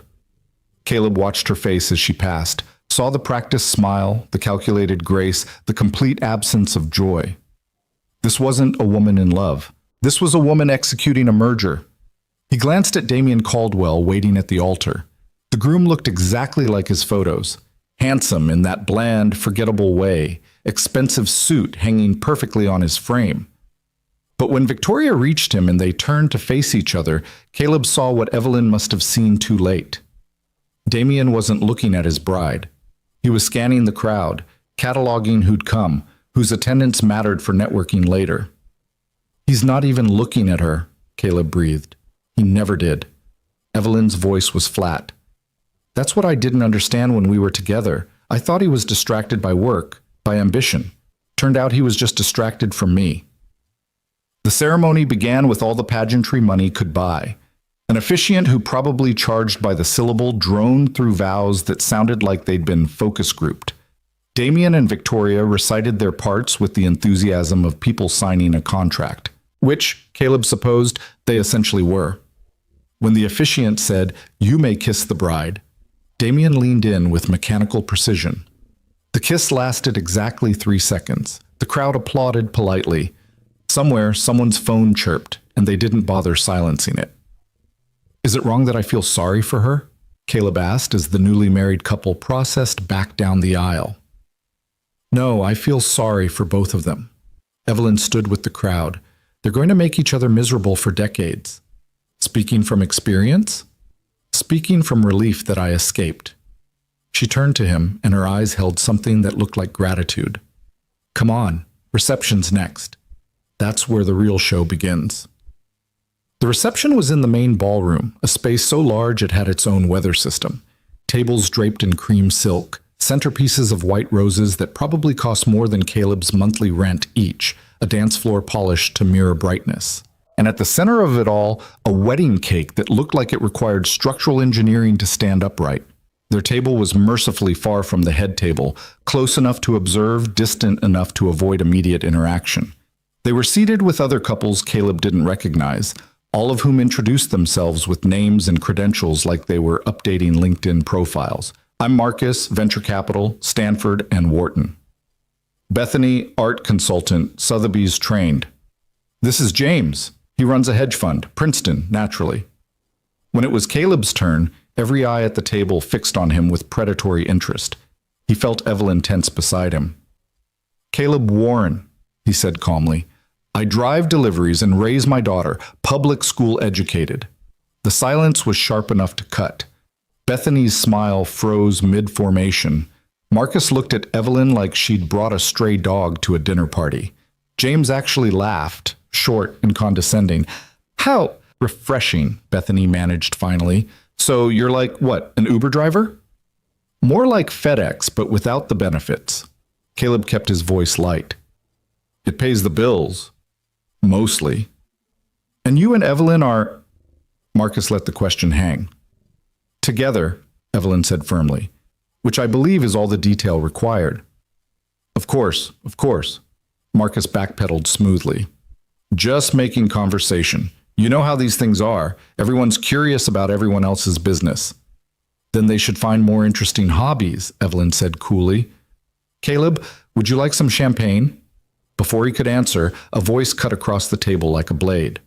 Evelyn Cross, I heard you were here. Damien Caldwell stood behind Evelyn's chair, Victoria on his arm like an expensive accessory. Up close, the groom looked even less substantial. Weak chin, calculating eyes, smile that didn't reach past his teeth. Evelyn stood slowly, and Caleb stood with her. Damien, congratulations on your marriage. Thank you for coming. I wasn't sure you would. Damien's gaze slid to Caleb. And you brought a guest. How unexpected. This is Caleb Warren, Evelyn said, her hand finding Caleb's. Caleb, Damien Caldwell, and his wife, Victoria. Pleasure, Caleb said, not meaning it. Damien's smile sharpened. Warren, that name sounds familiar. Have we met? Doubtful. I don't run in your circles. Caleb kept his voice pleasant. Beautiful ceremony, very formal. We wanted traditional, classic. Damien's attention stayed fixed on Caleb, assessing, calculating. What do you do, Mr. Warren? I deliver packages and raise my daughter, sometimes simultaneously. Caleb smiled blandly. Nothing as impressive as venture capital. How honest. The word dripped condescension. And you and Evelyn met? We ran into each other, literally. Evelyn's voice carried an edge. He helped me pick up some papers I'd dropped. Turned out we had more in common than either of us expected. How serendipitous. Damien turned to Victoria, who'd been silent through the exchange, her face a mask of polite disinterest. Darling, didn't I tell you Evelyn would find someone eventually, even if it's a bit unconventional? Victoria's laugh was crystalline and empty. You did say she'd surprise us. You were right, as always. The casual cruelty of it, the implication that Caleb was a surprise in the worst way, made something cold settle in his chest. But before he could respond, Evelyn spoke. Unconventional works for me. I tried conventional once. It was terribly boring. Her smile was all teeth. But you two will figure that out eventually. Damien's expression flickered. Still sharp-tongued, I see. Some things never change. No, they improve. Evelyn's hand tightened on Caleb's. Enjoy your reception, Damien. I'm sure it will be everything you've planned down to the last detail, including your attendance. Damien leaned closer, lowered his voice. I wanted you here, Evelyn. Wanted you to see what moving on actually looks like. Victoria is everything you refuse to be. Supportive, gracious, willing to put family first. Congratulations on finding your emotional support prop, Evelyn said sweetly. I hope she's well compensated for the role. Victoria's mask cracked for just a second, a flash of something that might have been anger or might have been recognition. But Damien was already pulling her away, his grip on her arm just tight enough to leave marks. That went well, Caleb said as they sat back down. He wanted to make me feel small, make you feel inadequate. Evelyn reached for her champagne, drained half the glass. Did it work? Not even close. Caleb watched Damien and Victoria circulate through the crowd, all performance and no substance. If anything, I feel sorry for them. They're playing house with someone else's blueprint. And what are we playing? The question hit harder than it should have. Caleb looked at Evelyn, really looked at her in her midnight dress with her careful armor and her brave face, and couldn't find a simple answer. I don't know, he admitted, but it feels more real than anything happening in this room. Evelyn's eyes shone. Yeah, it does. Dinner was served course by course, each plate an architectural marvel that tasted like money trying too hard to be interesting. Between courses, guests circulated, stopping by tables to gossip and network. Several stopped at theirs, drawn by curiosity about Evelyn's mysterious date. Most were politely condescending, asking questions designed to highlight Caleb's outsider status. A few were genuinely kind, and one, an older woman named Eleanor who'd known Evelyn since childhood, sat down uninvited and looked at Caleb like he was a puzzle she intended to solve. You're not what I expected, Eleanor said bluntly. I get that a lot tonight, Caleb replied. Good. Evelyn needs unexpected. She's spent too long being exactly what everyone else wanted. Eleanor turned to Evelyn. Your father is here. Did you see him? Evelyn's spine straightened. I saw his name on the guest list. Where is he? Near the bar, holding court with the Hartford Stones and half the board members who voted against you. Eleanor's expression was grim. He's been telling anyone who'll listen that you're making emotional decisions lately, letting personal feelings cloud your judgment. Of course he is. Evelyn's voice was flat. Thanks for the warning. Be careful, dear. William doesn't lose gracefully, and tonight he looks like he's planning something. Eleanor patted Evelyn's hand and stood. But for what it's worth, I'm glad you're here, with someone who looks at you like you're a person instead of an acquisition. She disappeared into the crowd before Evelyn could respond. Caleb watched his date process the information, saw the moment she made a decision. I need to talk to him, Evelyn said. My father. Clear the air before he causes more damage. Want backup? You've already done enough. Damien tried to humiliate us and you didn't blink. That's more than I had any right to ask. She stood, smoothed her dress. Stay here. Eat the overpriced food. I'll be back soon. But Caleb stood too. Not happening. You don't face William Cross alone. Caleb, we're a team, remember? Or was that just something you said to sound good? He offered his arm. Besides, I've been wanting to see the look on his face when you walk up with me. Evelyn's laugh was shaky. You really are insane. So you keep saying, come on, let's go remind your father that you didn't back down. They found William Cross exactly where Eleanor said, surrounded by men in expensive suits holding a scotch like a scepter, mid-story about some deal he'd closed in the 80s. He saw Evelyn approaching and his expression went cold. "Gentlemen, excuse me," he said smoothly. "My daughter appears to need something." The circle opened. William stepped forward, and Caleb felt Evelyn's grip on his arm tighten to the point of pain. "Father," she said, "enjoying the wedding?" "More than you are, I suspect." His gaze flicked to Caleb. "Mr. Warren, I'm surprised to see you here. I thought we'd established boundaries." "Boundaries change," Caleb said calmly, "especially when they're built on threats instead of respect." William's smile was a warning. "You should teach your companion about discretion, Evelyn. Public confrontations at society weddings tend to end poorly for everyone involved." "Then let's keep this brief. Stop telling people I'm making emotional decisions. Stop undermining my position to the board. Stop using your influence to sabotage the SEC investigation." Evelyn's voice was low but fierce. "You lost the vote. Accept it." "I lost a battle. The war is far from over." William sipped his scotch. "You think filing complaints makes you righteous? It makes you naive. You'll learn soon enough that exposing Cross Holdings hurts you as much as it hurts me." "Then we both bleed. I'm fine with that." "Are you?" William looked at Caleb again. "What about your new friend here? Is he fine with it? Because when the press starts digging into cross-family drama, they won't stop at corporate records. They'll dig into everything, including who you're spending time with and why." The threat was clear. Caleb felt rage building in his chest, but Evelyn spoke first.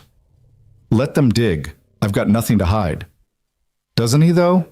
William's smile turned cruel. "Failed startup founder, messy divorce, custody arrangement with an addict.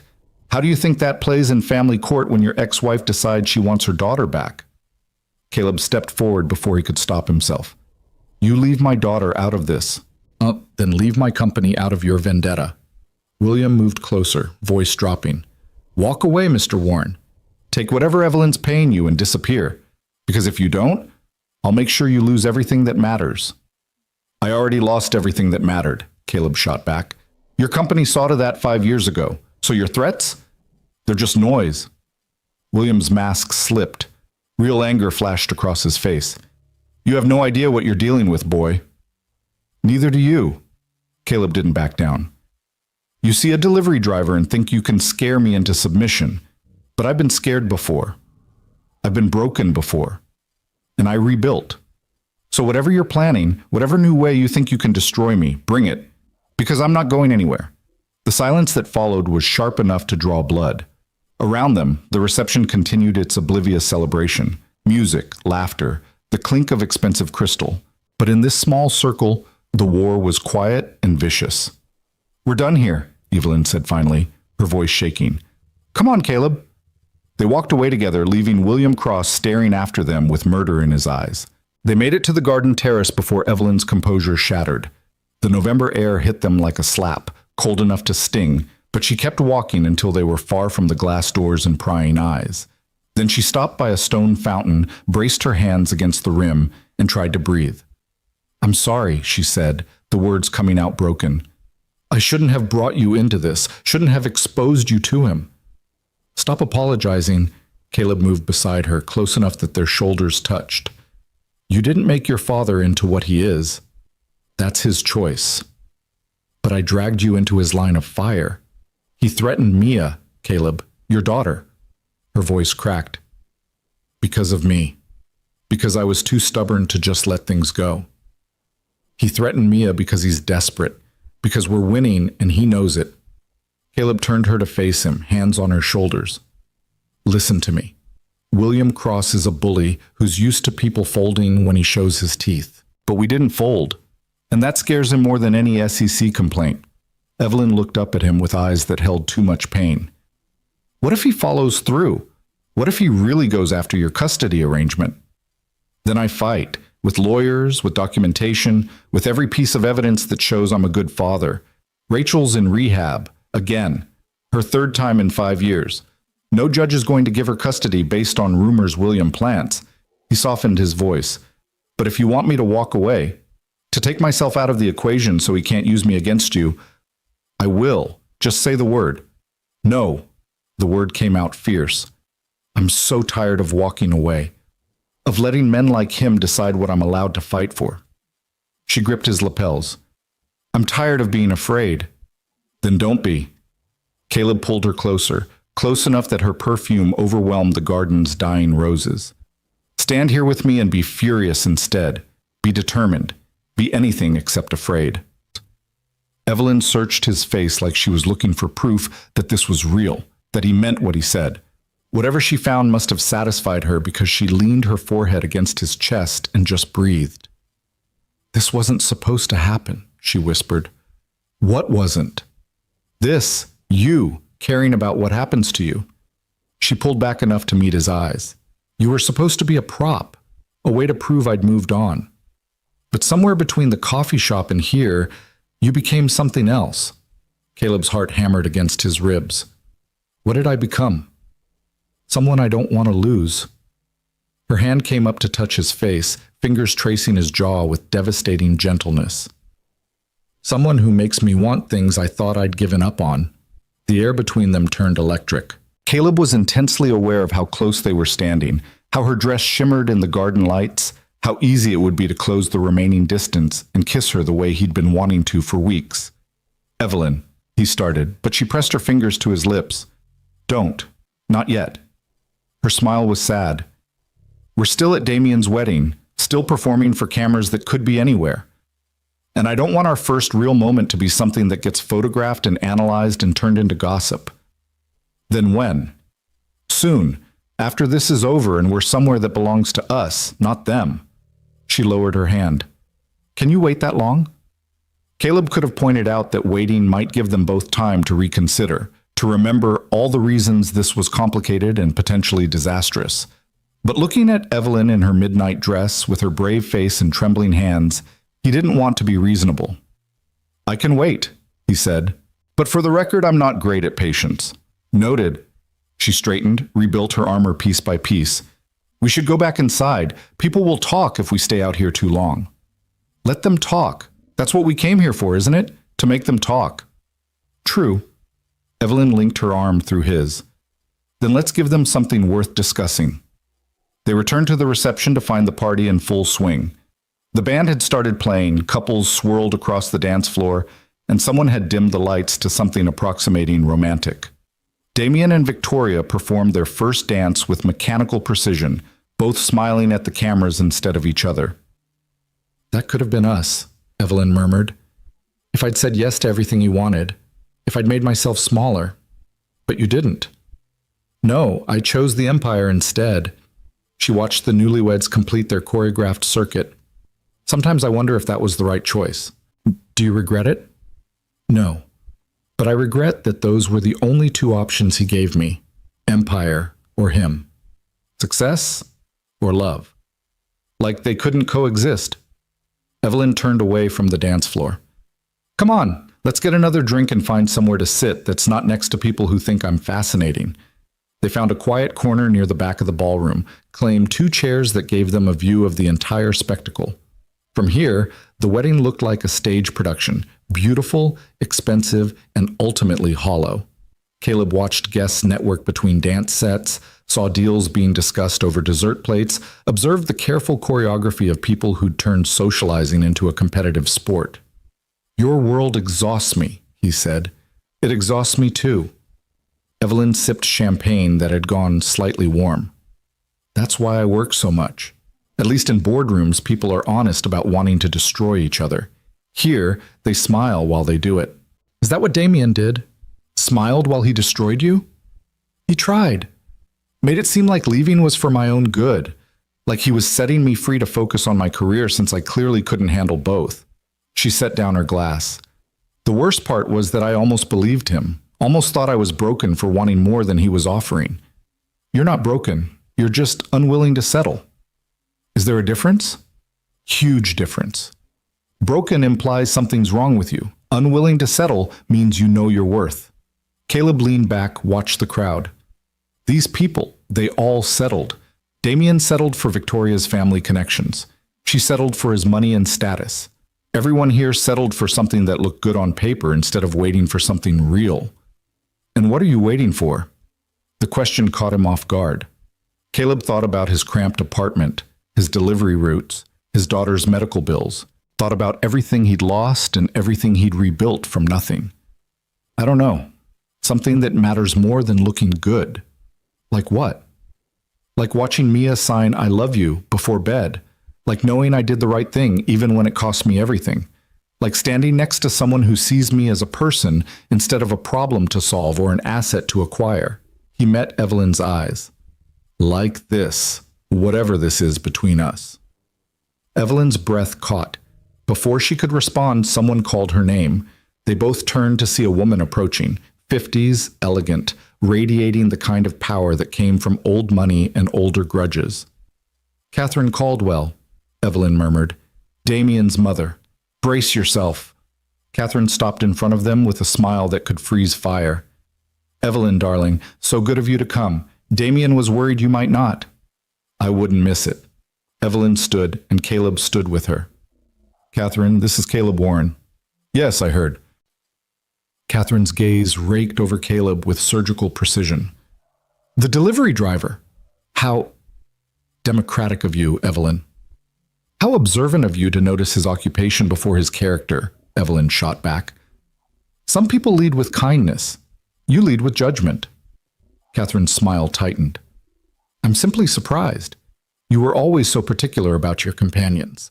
I assumed you'd find someone from your own sphere." "I did. Just not the sphere you're thinking of." Evelyn's voice could have cut steel. "Was there something you needed, Catherine? Or did you just want to take inventory of my personal life?" "I wanted to remind you that while you're welcome here, drama is not. Damien has moved on. Victoria is family now. Whatever bitterness you're holding on to needs to stay outside these walls." Catherine's eyes glittered. "We wouldn't want anything to ruin their special day. The only thing ruining their special day is watching them pretend to be in love," Caleb said before he could stop himself. "But don't worry, we're not here to cause trouble. We're here to witness whatever this is." Catherine's mouth opened, then closed. She looked at Evelyn like Caleb was a dog who'd just spoken.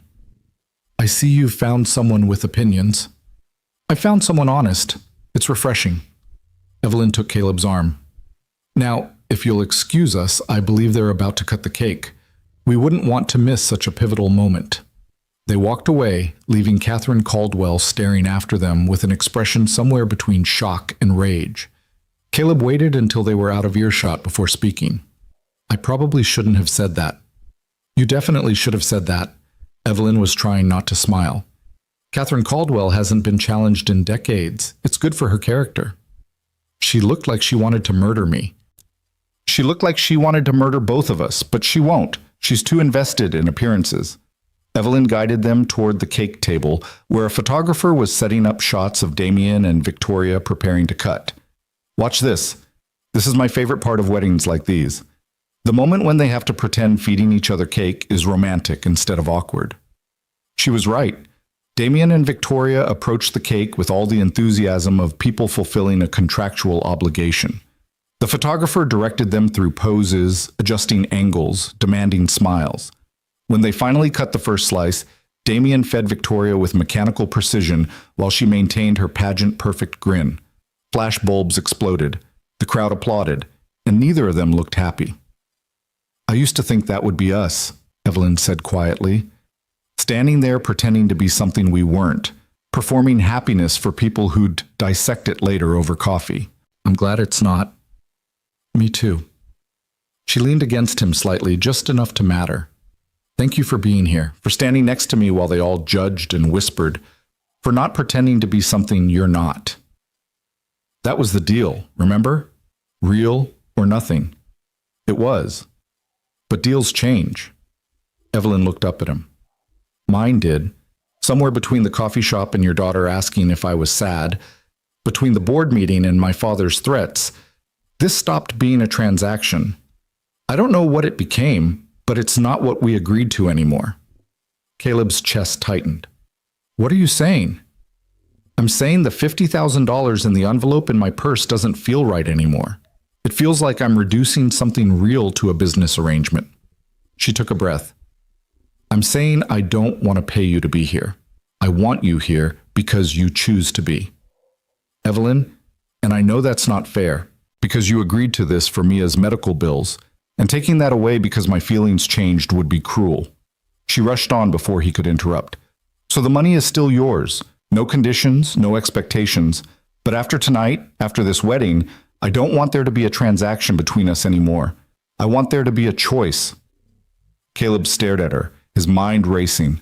The money could change everything for Mia, could pay for her hearing aids, the surgery, months of care he couldn't otherwise afford. Walking away from it would be insane. But looking at Evelyn in her midnight dress with her heart in her eyes, he realized something that should have terrified him. He didn't want the money. Not anymore. He wanted to be the man she chose, not the man she hired. Keep your money, he heard himself say. What? Keep it. Donate it to a foundation for working parents or whatever you were planning to do with your guilt. But don't give it to me. He caught her hand. Because you're right. This isn't a transaction anymore, and I don't want to be paid for choosing to stand beside you. But Mia's medical bills, I'll figure it out, like I've been figuring things out for 5 years. I'm not saying it'll be easy, but I'd rather struggle and know this is real than take your money and always wonder if that's all it was. He squeezed her hand. You're worth more than $50,000, Evelyn, and so am I. Tears shone in her eyes, but she blinked them back. You're either the most honorable man I've ever met or the most foolish. Can I be both? Apparently. She laughed shakily. Okay, no transaction, no payment, just, us, figuring out what this is. Just us, Caleb agreed, and felt something fundamental shift in his chest, like a door opening to a room he hadn't known existed.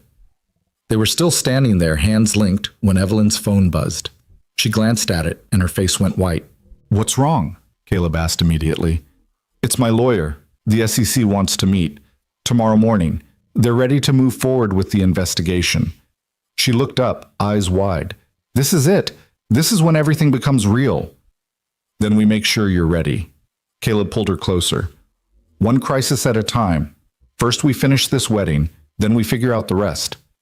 You make it sound so simple. It's not simple. It's just necessary. He nodded toward the dance floor, where couples swayed to something slow and expensive sounding. Come on, we should dance. Make them all wonder what we're whispering about. I don't dance. Neither do I, so we'll figure it out together. He led her onto the floor before she could protest, pulled her into something approximating a waltz position, and promptly stepped on her foot. Sorry, he muttered. You really don't dance. But Evelyn was smiling, real and unguarded. Here, follow my lead. She guided them into the rhythm, and Caleb tried not to think about how perfectly she fit against him, how natural this felt despite the audience and cameras. Around them, other couples danced with practiced precision, but Caleb and Evelyn stumbled through like teenagers at prom, laughing when he missed steps, adjusting when she tried to lead too much. This is terrible, Evelyn said. Worst dancing I've ever done, Caleb agreed. We look ridiculous. Absolutely ridiculous. I love it. Her smile was incandescent. I love that we're terrible at this and neither of us cares. Caleb spun her, badly, ungracefully, and she laughed like she meant it.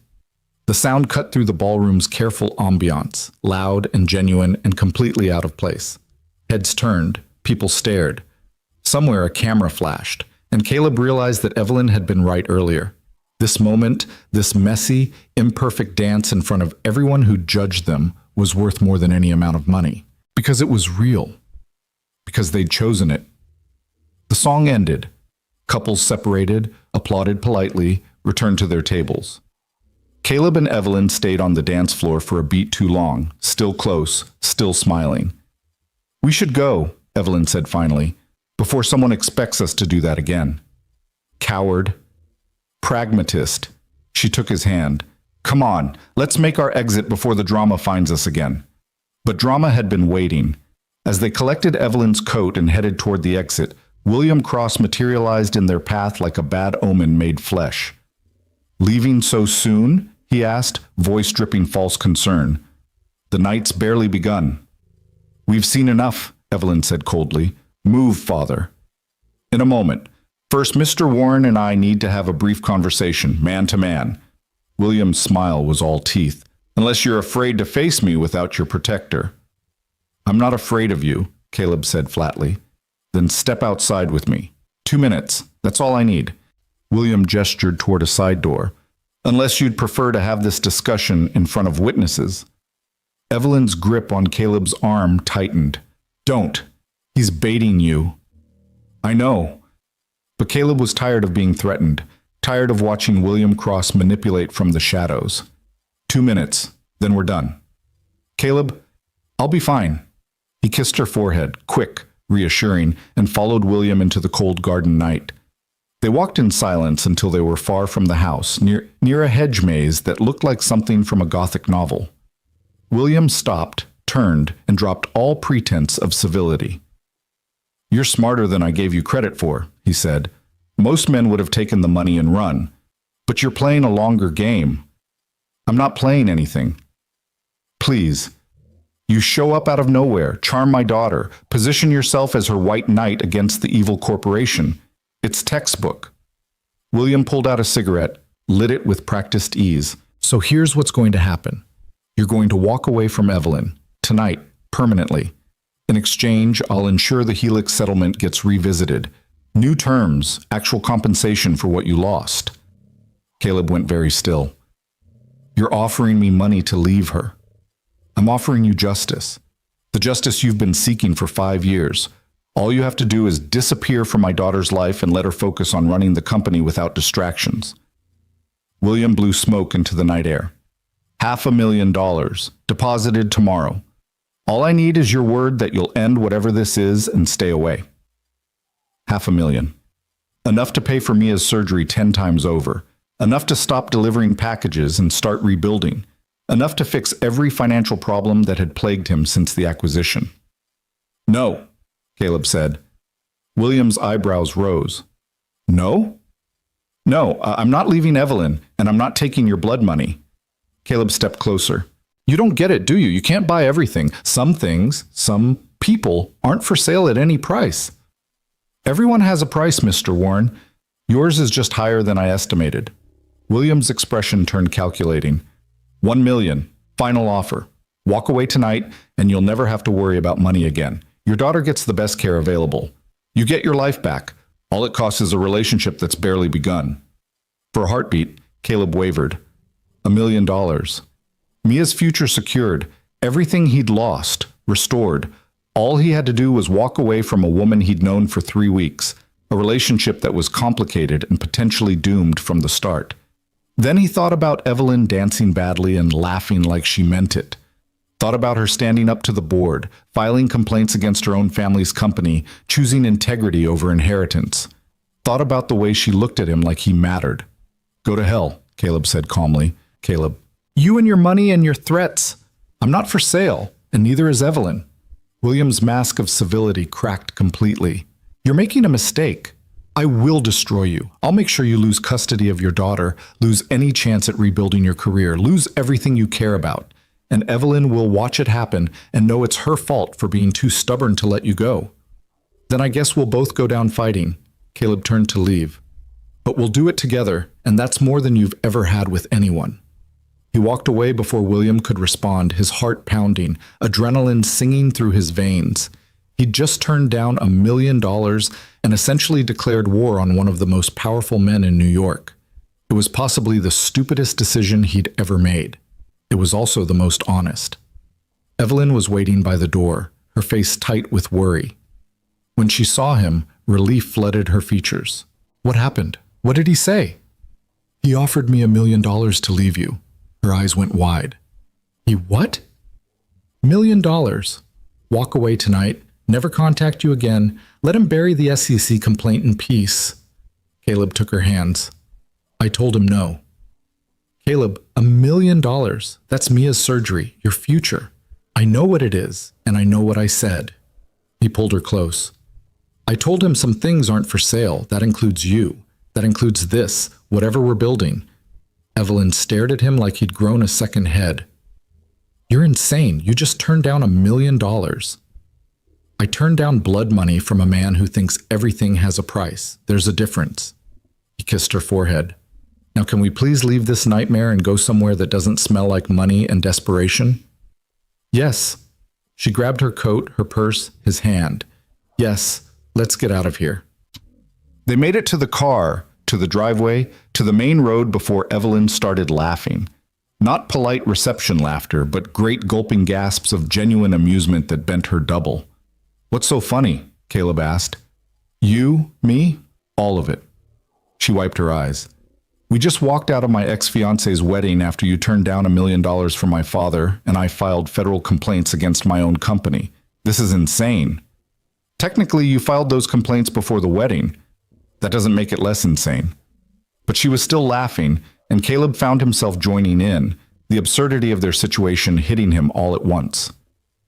They laughed until the Hartford Stone estate was miles behind them, until the city lights began to appear on the horizon, until the weight of what they'd done started to settle in their chests like stones. What happens now? Evelyn asked as the laughter faded. Now we face the consequences. The SEC investigation, your father's revenge, whatever else comes. Caleb reached over, took her hand. But we face it together. No transactions, no performances, just us choosing each other every day even when it's hard. That sounds terrifying. It is, but it's also the most honest thing either of us has done in years. He squeezed her hand.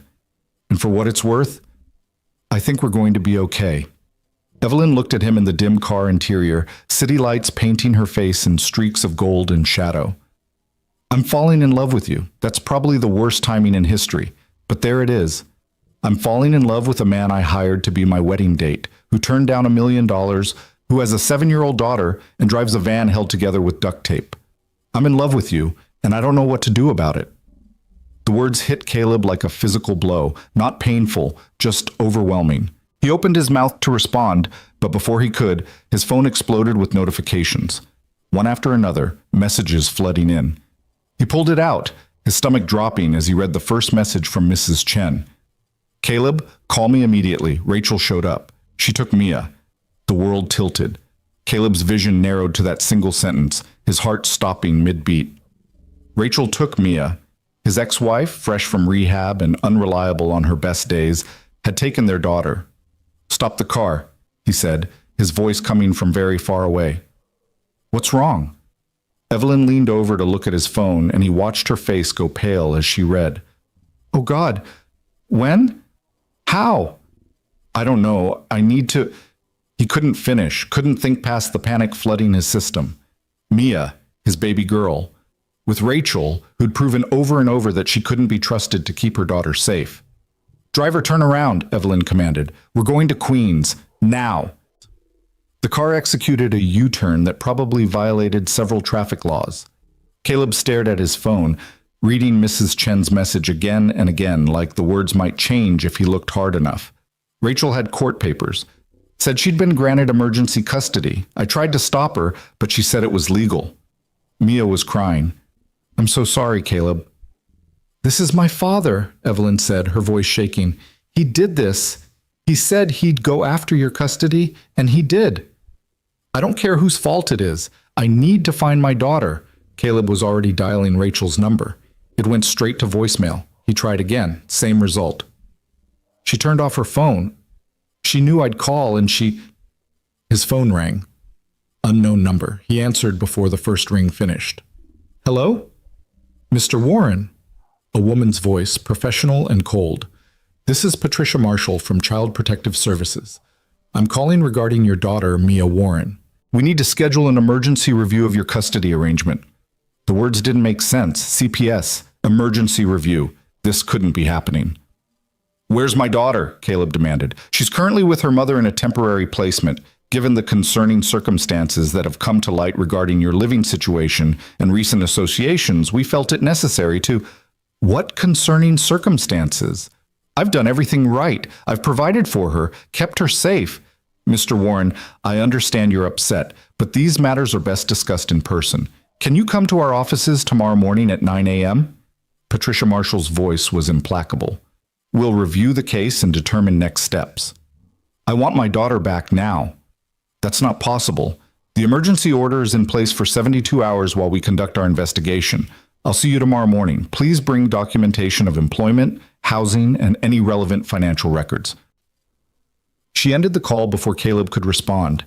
He stared at his phone like it had betrayed him. 72 hours.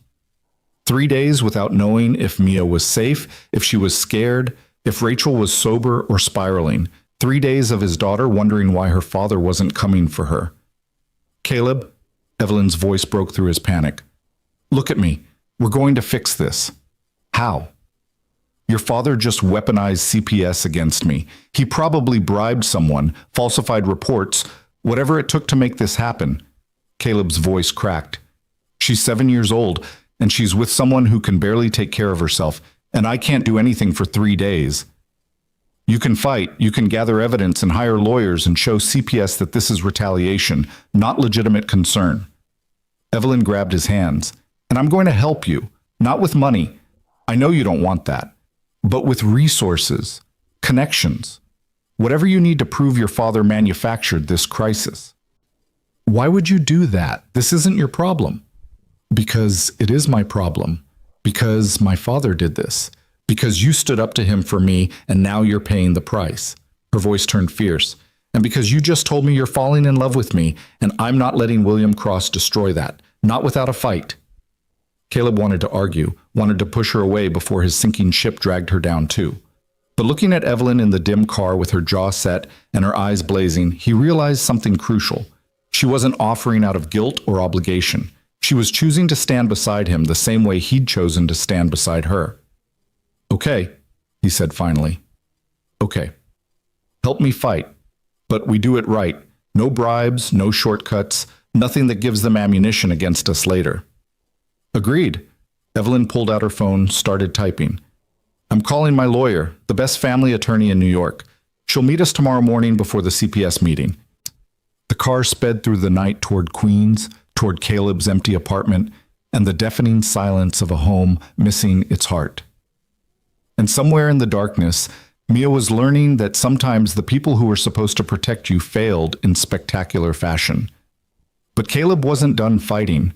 Neither was Evelyn, and William Cross had just made the mistake of underestimating them both. The apartment felt like a tomb. Caleb stood in the doorway of Mia's room, staring at her bed with its rumpled penguin sheets, her glow-in-the-dark stars still faintly visible on the ceiling. Her hearing aids sat in their case on the nightstand. She must have been wearing the older pair when Rachel took her. The backup pair that didn't fit quite right, that made everything sound tinny and distant. She'll be terrified, he said to the empty room. Rachel doesn't know the signs for comfort, doesn't understand that Mia needs routine and patience, and his voice broke. Evelyn's hand found his shoulder. She'd followed him into the apartment without asking, had simply stayed close while he checked every room like Mia might materialize if he looked hard enough. We'll get her back. Tomorrow we start building the case. Tomorrow's 12 hours away. I know. She turned him to face her. But standing here torturing yourself won't make it go faster. Come on, when's the last time you ate something? I don't know. The wedding? Caleb rubbed his face. I can't think about food right now. You need to stay functional. For Mia, for the meeting tomorrow, for yourself. Evelyn pulled him toward the kitchen. Sit. I'm making something. Don't argue. He sat at the small table while she rummaged through his cabinets, finding pasta and jarred sauce and the basics of a meal. Watching Evelyn Cross, billionaire CEO in her midnight blue dress and bare feet, having kicked off her heels somewhere near the door, cook in his cramped kitchen should have been surreal. Instead, it felt like the only real thing in a nightmare of bureaucracy and threats. My lawyer will meet us at 8:30 tomorrow, Evelyn said, setting water to boil. Her name is Jennifer Reeves. She's handled custody battles against vindictive exes before, knows how to navigate CPS, and more importantly, she doesn't intimidate easily. How much does she cost? That's not your concern right now. Evelyn, I said it's not your concern. Her voice was firm. You can argue with me about money later. Right now, the priority is getting Mia back safely. Everything else is negotiable. Caleb wanted to fight her on it, wanted to maintain some shred of independence, but exhaustion was setting in, bone deep and relentless, and he didn't have the energy to battle on multiple fronts. "Thank you," he said quietly, "for staying, for helping, for not running when my life imploded." "Where would I run to?" Evelyn's smile was sad. "Besides, you stayed when mine imploded. Seems only fair to return the favor." They ate pasta in near silence, both lost in their own spirals of worry and planning. Caleb's phone sat on the table between them, a silent accusation. No calls from Rachel, no updates from CPS, no word about whether Mia was eating or sleeping or understanding why her whole world had been upended. "I keep thinking about what she must be feeling," Caleb said, pushing food around his plate. "She was at the aquarium with Mrs. Chen, probably having the best day, and then Rachel showed up with court papers and just took her. No warning, no explanation Mia could understand. Does Rachel know sign language? Basic signs, but she never practiced, never really tried to connect with Mia that way." He set down his fork. "When Mia was diagnosed with hearing loss, Rachel checked out. Said she couldn't handle having a special needs kid. Like Mia was defective instead of just different." Evelyn's expression darkened. "And CPS gave her custody anyway?" "Emergency custody, which means someone convinced them I was an immediate threat to Mia's well-being." Caleb's hands clenched into fists. "Your father probably paid off a caseworker, fabricated evidence, whatever it took. Made it look like I was unstable or dangerous or—" "Stop." Evelyn reached across the table, covered his hands with hers. "Spiraling won't help. We stick to facts, gather evidence, and present a clear case tomorrow. Jennifer will know how to handle falsified claims." "What if it's not enough? What if the system is so corrupt that truth doesn't matter?" "Then we escalate. We go to the media, to higher courts, to anyone who'll listen, but I don't think it'll come to that." She squeezed his hands. "Your father kept meticulous records of your custody arrangement, right? School records, medical appointments, proof of stability. Everything's documented. I learned early that Rachel would use any excuse to claim I was unfit. So I saved every receipt, every report card, every doctor's note." Caleb managed a grim smile. "Paranoia pays off sometimes. Then we have ammunition. Tomorrow we show CPS that this emergency order was based on lies. We show them who you really are. A devoted father who's provided stability and love despite impossible circumstances." Evelyn stood, started clearing dishes. "And we show them that Rachel's history of addiction and instability makes her the actual threat." Caleb watched her move around his kitchen like she belonged there, washing dishes in a designer dress, and felt something crack in his chest. This woman, who could be anywhere, doing anything, had chosen to be here. In his cramped apartment, facing his crisis, fighting his battles like they were her own. "I love you," he said. Evelyn froze mid-rinse, turned slowly. "What?" "You said earlier that you're falling in love with me. Well, I'm already there, completely, terrifyingly in love with you." The words poured out like a dam breaking. "I know the timing is awful. I know we're in the middle of multiple disasters, but I can't not say it. You're standing in my kitchen washing dishes in a ball gown because my life exploded, and I'm in love with you." She set down the plate carefully, dried her hands on a towel, crossed the small space between them until she was close enough that he could see gold flecks in her gray eyes. "Say it again," she whispered. "I love you." "One more time." "I love you, Evelyn Cross. I love that you fight even when you're terrified. I love that you chose integrity over inheritance. I love that you see me, really see me, instead of what I can't provide." He pulled her closer. "I love you, and I don't care if that makes this more complicated." Evelyn kissed him, not gentle or tentative, but fierce and claiming, like she was staking a flag in territory she'd decided was hers. Caleb kissed her back with everything he had, weeks of tension and longing and carefully maintained distance, dissolving in the space of heartbeats. When they finally broke apart, both breathing hard, Evelyn rested her forehead against his. "I love you too, and you're right, the timing is terrible, but I don't care either. We're probably making a huge mistake. Probably." She smiled against his lips. "Let's make it anyway." They stood there in his kitchen, holding each other while the city hummed outside and disaster waited in the wings. Tomorrow they'd fight CPS and William Cross and whatever else came. But tonight, in the quiet space between one crisis and the next, they chose each other. When Caleb finally pulled back, his voice was rough. "You should go home. Get some sleep. Tomorrow's going to be brutal." "I'm not leaving you alone tonight." "Evelyn, I'm not leaving," she repeated firmly. "You can give me a blanket and point me toward the couch, or you can accept that I'm staying and stop arguing about it." Caleb looked at her, still in her ball gown, barefoot in his kitchen, absolutely immovable, and surrendered. "Couch is all yours. I'll find you something to sleep in that's not a wedding dress." He dug through his drawers, found an old t-shirt and sweatpants that would be comically large on her. Evelyn took them without comment, changed in the bathroom, and emerged looking nothing like a billionaire CEO and everything like someone he could imagine waking up beside for the rest of his life. "This is definitely the weirdest first date aftermath in history," she said, settling onto his couch. "We skipped a lot of steps." Caleb handed her a blanket. "Usually people go on actual dates before declaring love and facing federal investigations together. We're overachievers." She pulled him down beside her. "Stay for a minute? I don't want to be alone with my thoughts yet." He stayed. They sat in the dark with the city lights filtering through his inadequate curtains, not talking, just breathing together. Caleb thought about Mia sleeping somewhere unknown, probably confused and scared. Thought about tomorrow's battle and all the ways it could go wrong. Thought about the woman beside him who turned his careful life into beautiful chaos. "Whatever happens tomorrow," Evelyn said quietly, "we face it together. No walking away, no protecting each other by leaving. We stay and we fight."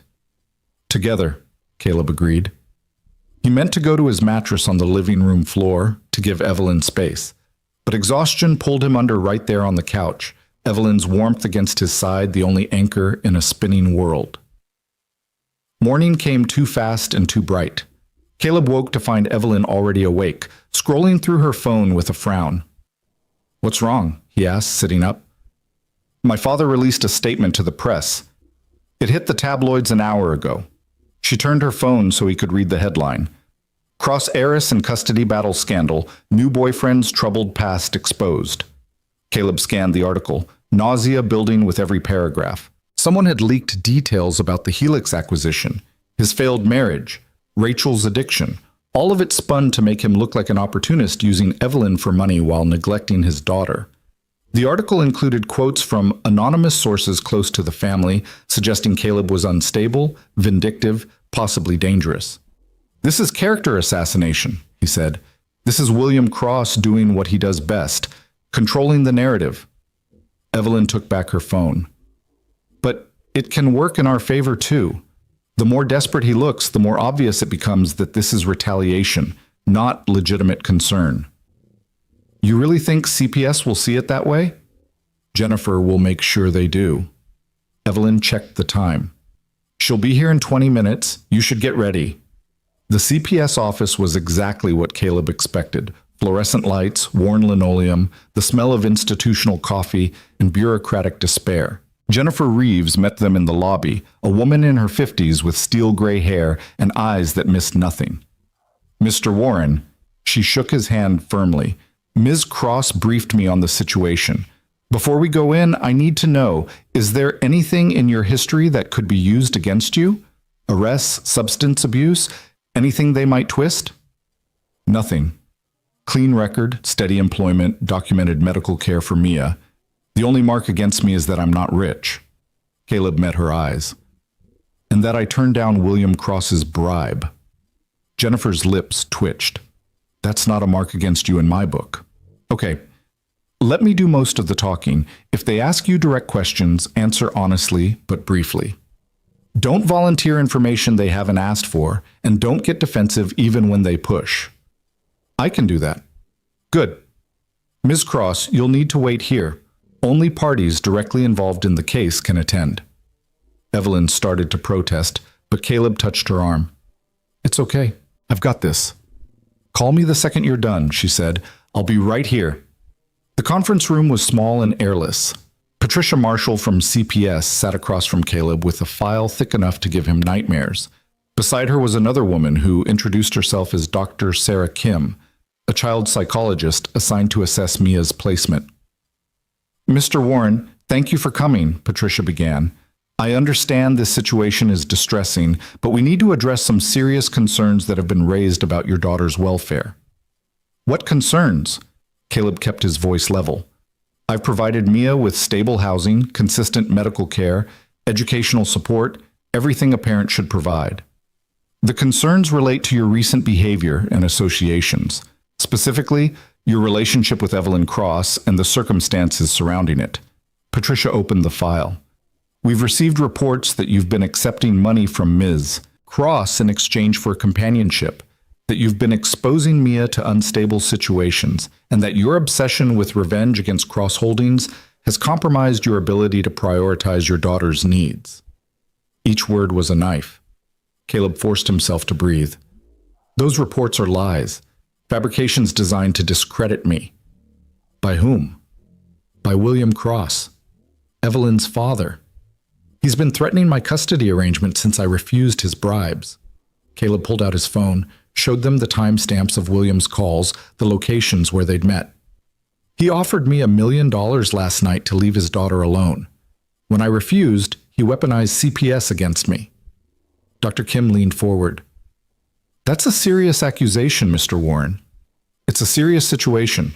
William Cross has the resources to fabricate evidence, buy testimony, and make me look like a threat to my own daughter, but none of it's true. Caleb met her eyes. I love Mia more than anything in this world. I've sacrificed everything to keep her safe and healthy. Check my records. Medical appointments never missed. School conferences attended, therapies scheduled and paid for, even when I could barely afford rent. I'm not perfect, but I'm a good father. Patricia consulted her file. According to your ex-wife, you've been using Mia as a pawn in your vendetta against the Cross family. That you've been so focused on your relationship with Miss Cross that you've neglected basic parental duties.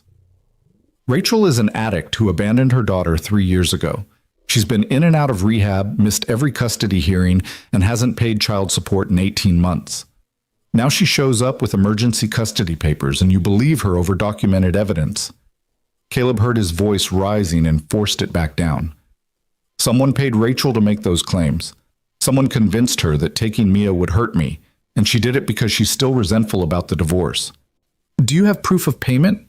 Jennifer slid a folder across the table. Bank records showing a $50,000 deposit into Rachel Warren's account 3 days ago. Source? A shell company with ties to Cross Holdings. The same amount William Cross originally paid her 5 years ago to keep quiet about the Helix Systems acquisition. Patricia and Dr. Kim exchanged glances. Patricia opened the folder, scanned the documents. How did you obtain these? Subpoena, Jennifer said calmly. When we learned about the emergency custody order, we immediately filed for financial records. These arrived this morning. As you can see, Rachel Warren received a substantial payment within 48 hours of filing for custody. The timing is hardly coincidental. Dr. Kim leaned back, her expression thoughtful. This does raise questions about motive. It raises questions about the entire emergency order, Jennifer pressed. This isn't a case of legitimate welfare concerns. This is corporate retaliation dressed up as child protection. William Cross is using your agency to punish Mr. Warren for dating his daughter and refusing bribes. That's a serious allegation against a prominent businessman, Patricia said carefully. It's a true allegation backed by documentation, financial records, phone logs, witness testimony from the wedding reception where William Cross publicly threatened Mr. Warren's custody. Jennifer pulled out another document. I also have affidavits from Mr. Warren's neighbors, Mia's teachers, her doctors, all attesting to his dedication as a father and Mia's well-being in his care. What about Ms. Cross's role in this? Dr. Kim asked. The relationship does seem to have developed very quickly. It developed organically over 3 weeks. They met by chance, discovered common ground, and chose to explore a relationship. That's not unusual or suspicious. Jennifer's voice was firm. What is suspicious is a powerful man orchestrating an emergency custody order because he doesn't approve of his adult daughter's dating choices. Patricia closed the file slowly. Dr. Kim and I need to discuss this privately. Mr. Warren, you'll wait outside. We'll call you back in shortly.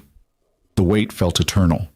Caleb paced the lobby while Evelyn sat with her laptop, monitoring news coverage and coordinating with her own lawyers. Jennifer made calls, lined up character witnesses, prepared for escalation if needed. "They're going to give her back," Evelyn said with more confidence than she probably felt. "The evidence is too clear. They have to see this as retaliation. Unless your father bought them too." "He didn't. Jennifer would know." Evelyn pulled him down beside her. "Breathe. Trust the process. We showed them the truth. Now we wait." 45 minutes later, Patricia emerged. "Mr. Warren, we're ready for you." Back in the conference room, both women looked grave. Caleb's heart sank. "After reviewing the evidence and discussing the circumstances," Patricia began, "we've decided to vacate the emergency custody order. Mia will be returned to your care this afternoon." Relief hit Caleb so hard he almost collapsed. "Thank you. Thank you so much." "However," Dr. Kim continued, "we will be opening an investigation into how this order was obtained. If we find evidence that false reports were filed or that this agency was manipulated for personal reasons, we will pursue appropriate legal action." "We'll cooperate fully," Jennifer said. "See that you do." "Mr. Warren, Mia will be available for pickup at 3 p.m. We'll need to conduct a brief wellness check at your apartment within the next week, standard procedure. Beyond that, you're cleared to resume normal custody." Patricia stood. "I apologize for the distress this has caused. For what it's worth, it's clear you're a devoted father." Caleb couldn't speak, just nodded and shook their hands and followed Jennifer out into the lobby where Evelyn was waiting. The moment she saw his face, she knew. "You got her back." "I got her back." The words came out choked. 3 p.m. pickup. Evelyn threw her arms around him right there in the CPS lobby, and Caleb held on like she was the only thing keeping him upright. Maybe she was. "Thank you," he said to Jennifer over Evelyn's shoulder. "I can't afford your rates, but I'll figure out payments." "Already handled," Evelyn said into his chest. "Evelyn, not negotiable. This was my father's mess. I'm helping clean it up." She pulled back, wiped her eyes. "Besides, you can pay me back by letting me be there when you pick up Mia. I want to see her face when she realizes she's going home." 3 p.m. couldn't come fast enough. Caleb spent the intervening hours cleaning his apartment, preparing Mia's room, trying not to think about what the past 24 hours had been like for his daughter. Evelyn stayed close, helping where she could, making calls about the SEC investigation and her father's latest moves. "The board wants another meeting," she said, hanging up her phone. "They're concerned about the publicity. William's trying to frame this as me being unstable, letting my personal life affect my judgment." "What are you going to tell them?" "The truth, that I filed legitimate complaints about corporate fraud, that my father retaliated by attacking my personal life, and that I'm not backing down." She smiled grimly. "I'm also going to recommend we vote to remove William from the board entirely. Enough members are disgusted by his tactics that I might actually get the votes." "That'll start a war." "It'll end one. William only has power because people are afraid to challenge him. But if the board sees he's vulnerable, that his tactics have consequences, some of them will turn." Evelyn's eyes glittered. "It's time to stop letting him control everything." At 2:45 p.m., they arrived at the facility where Mia was being held temporarily. It was a cheerful place trying to disguise institutional purpose. Bright walls, toys in the waiting room, staff who smiled too much. Caleb signed paperwork with shaking hands while Evelyn stood beside him, a steadying presence. "She's been asking for you constantly," the intake coordinator said gently. "We've tried to keep her calm, but she's been very distressed." "Can I see her now?" "Of course, right this way." They were led down a hallway to a playroom where children of various ages occupied themselves under watchful eyes. And there, in the corner with a book she wasn't reading, sat Mia. She looked smaller than Caleb remembered, wearing the same clothes she'd had on when Rachel took her, her backup hearing aids visible at her ears. "Mia," he said. She looked up. For one suspended moment, she just stared like she couldn't believe he was real. Then she launched herself across the room with a cry of "Daddy!" that broke every heart in the vicinity. Caleb caught her, swung her up, held her so tight he probably crushed her ribs. "I've got you, baby. I've got you. You're safe now." Mia was crying, signing frantically between sobs. Scared. Mama said you didn't want me anymore, said I had to stay with her, but I wanted you. I wanted to come home. I always want you. Always. There was just some confusion, but it's fixed now. You're coming home with me right now. Caleb kissed her forehead, her cheeks, her hair. I love you so much, sweetheart. I'm so sorry you were scared. Mia pulled back enough to look at him, then noticed Evelyn standing nearby. Her eyes widened. The pretty lady came too? Hi, Mia, Evelyn said softly, kneeling down. I came to make sure your dad could bring you home. Are you okay? Mia studied her with the serious intensity of children. Then she reached out and touched Evelyn's face. You're not sad anymore. Evelyn's laugh was watery. No, I'm not sad anymore. Good.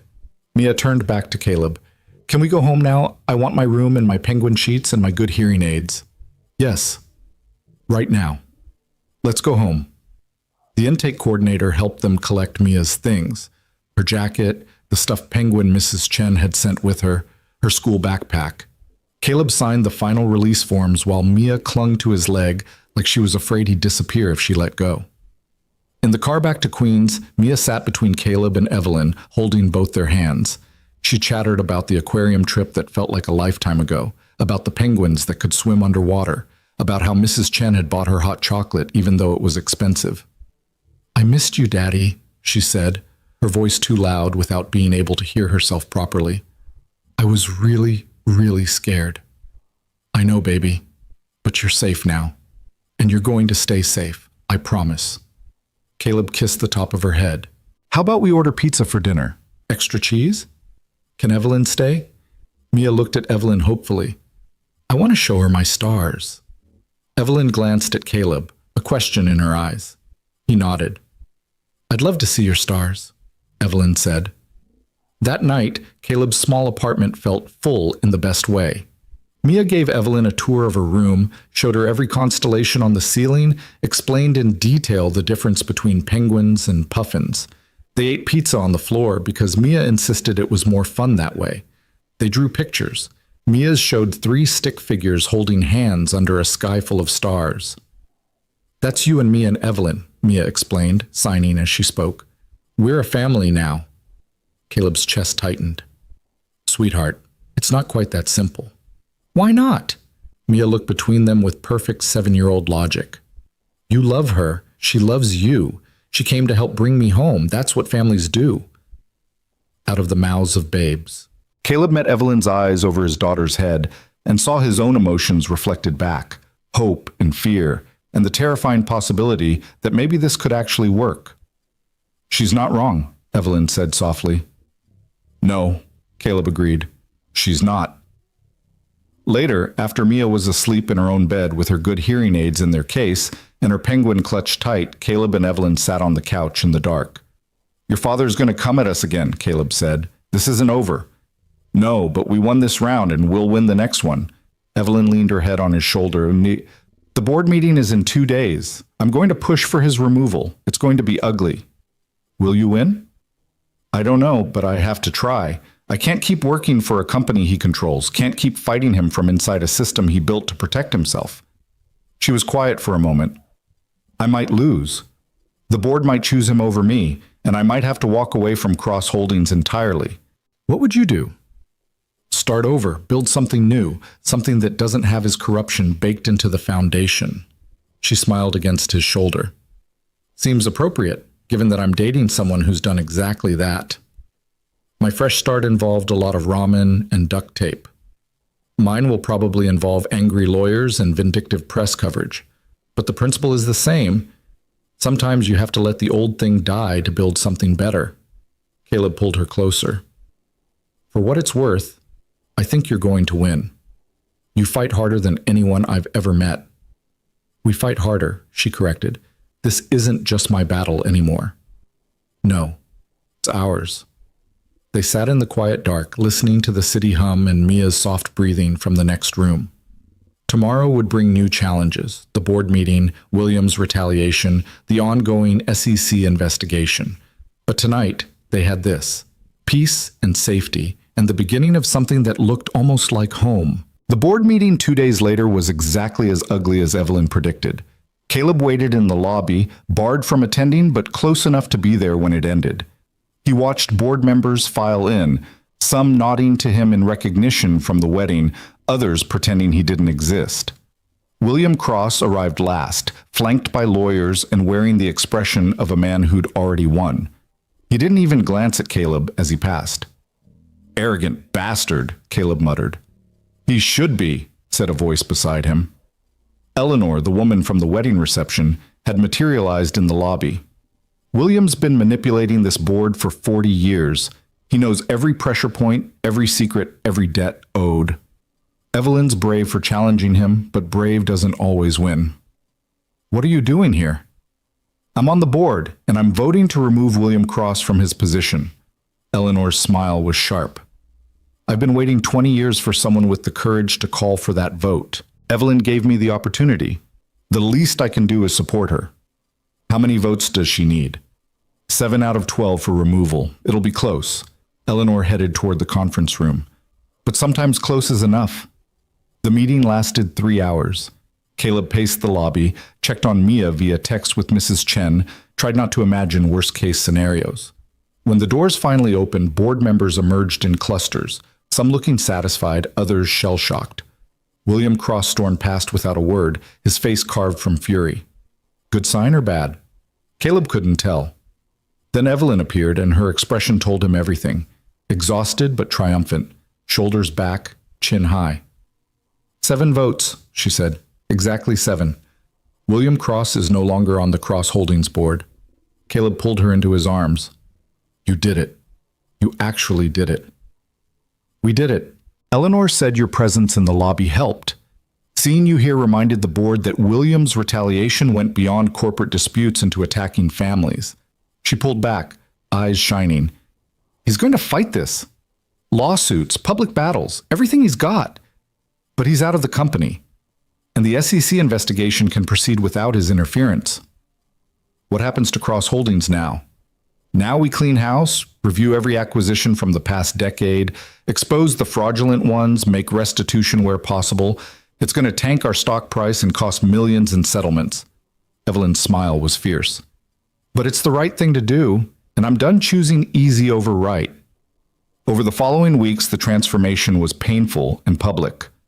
Cross Holdings stock did tank when Evelyn announced the internal investigation. Several board members resigned rather than face scrutiny. William Cross filed lawsuits claiming wrongful removal and demanding reinstatement. But Evelyn stood firm. With Eleanor and 3 other board members backing her, she hired outside auditors, opened the books, and began the long process of accountability. When they found evidence of fraud in the Helix Systems acquisition, she called Caleb personally. We're prepared to offer full restitution, she said. Return of your intellectual property, compensation for damages, and a formal apology. It won't undo what happened, but it's a start. Caleb was quiet for a long moment. I don't want money. I want my technology released. The supply chain analytics we developed, it could still help people. Small businesses, logistics companies that can't afford the big solutions. Release it as open source. Let it do the good it was meant to do. Are you sure? The compensation package is substantial, I'm sure. The money won't change what happened, but maybe the technology can change something for someone else. He paused. Besides, I'm doing okay now. Picked up a consulting contract helping a startup with their analytics. Turns out 5 years of delivery driving taught me a lot about logistics efficiency. Evelyn laughed. Of course it did. Okay, we'll release the Helix technology as open source with your name attached. Let the world see what William tried to bury. The SEC investigation concluded 4 months after it began with substantial fines for Cross Holdings and criminal charges filed against 3 executives involved in fraudulent acquisitions. William Cross himself avoided prosecution by a narrow margin, but his reputation was destroyed. The man who'd built an empire on other people's ruins watched it crumble under scrutiny. Through it all, Caleb and Evelyn built something quieter but more substantial. They took things slow for Mia's sake. Dinners together, weekend trips to aquariums and museums, the slow integration of lives that had started in crisis and settled into something resembling normal. I like having Evelyn around, Mia announced one Saturday morning over pancakes. She listens when I talk about penguins, and she's not boring like Daddy's other friends. I don't have other friends, Caleb protested. Exactly. You need more friends. Mia turned to Evelyn with the serious expression she used for important matters. Are you going to marry my daddy? Evelyn, to her credit, didn't choke on her coffee. That's a very direct question. Mrs. Chen says you should.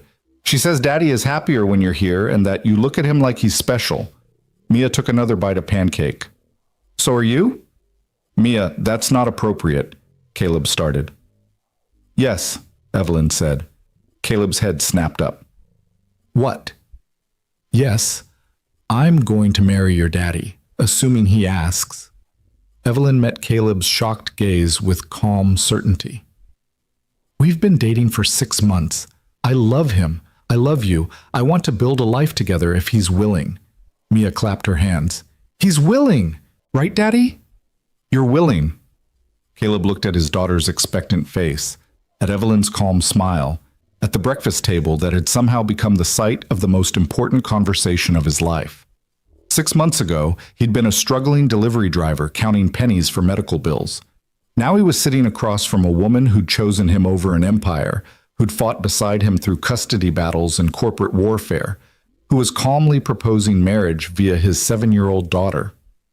I'm willing, he said, but I'm supposed to be the one doing the asking. You can make it official later, with a ring and proper romance and whatever else you want. Evelyn stood, walked around the table, and kissed him soundly while Mia giggled. But the answer is still yes. The proposal came 3 weeks later in the most unromantic location possible, the roof of Caleb's apartment building at sunset. No restaurant reservations, no elaborate planning, just the two of them and the city spread out below like possibility made visible. I know this isn't fancy, Caleb said, pulling a small box from his pocket. I know you're used to estates and crystal and everything I can't provide, but I love you. I want to wake up next to you every day and fight our battles together and watch Mia grow up with both of us. So, will you marry me? Officially? Evelyn looked at the ring, a simple band with a single stone, probably all he could afford, and started crying. It's perfect, you're perfect, yes, absolutely yes. He slid the ring on her finger, and it caught the sunset light like a promise. I should warn you, marrying me means signing up for a lifetime of modest living and complicated family dynamics. And marrying me means signing up for vindictive ex-fiancés and corporate drama and a father who'll probably try to destroy us on our wedding day. Evelyn kissed him. But I think we can handle it. They told Mia that night. She drew them a picture of a family, 3 stick figures holding hands under a sky full of stars, and titled it Forever Home. The wedding was small and private, held in a garden in Queens with fewer than 30 guests. No society pages coverage, no elaborate flowers, nothing that resembled the Hartford Stone spectacle. Just friends and chosen family watching 2 people who'd found each other in a corporate hallway commit to building something real. Mrs. Chen cried through the entire ceremony. Mia was flower girl and took her duties very seriously. Eleanor gave a toast about courage and choosing love over legacy. And when Caleb and Evelyn exchanged vows they'd written themselves, there wasn't a dry eye in the garden. I promise to stand beside you when it's hard, Evelyn said, to fight our battles together, to choose you every day even when it's easier not to be the partner you deserve and the mother Mia deserves, to build something honest with you, something that can't be bought or corrupted or torn down by people who don't understand its value. I promise to see you, Caleb said, not the CEO or the cross-heiress, but the woman who dances badly and cooks in ball gowns and chose integrity over inheritance. I promise to love you through corporate warfare and family drama and whatever else comes. To be honest, even when it's uncomfortable, to stay even when leaving seems safer, to build a home with you, not a house or an empire, but a home where we both belong. When they kissed as husband and wife, Mia cheered so loudly her hearing aids squealed with feedback. Everyone laughed. It was perfect and messy and completely them. A year later, Evelyn stood in front of Cross Holdings' board presenting her final transformation plan. The company had survived the scandal, had emerged leaner and more ethical, had begun the slow work of rebuilding trust. Under her leadership, they'd established a foundation to support entrepreneurs whose businesses had been destroyed by predatory acquisitions. The first recipient was a young woman whose logistics startup had been buried by competitors. "We can't undo the past," Evelyn told the board, "but we can stop repeating it. We can choose to build instead of destroy, to elevate instead of bury, to be the company we should have been all along." The vote was unanimous. Cross Holdings would continue its transformation, would become the ethical alternative in a cutthroat industry, would prove that integrity and profit could coexist. After the meeting, Evelyn called Caleb from her office, the same office where this all started with a wedding invitation in desperation. "How'd it go?" he asked.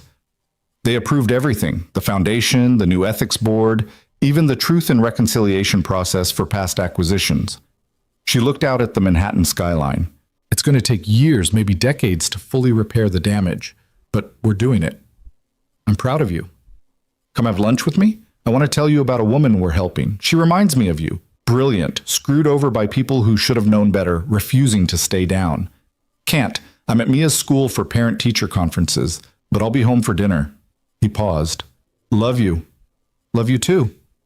Evelyn hung up and turned back to her desk.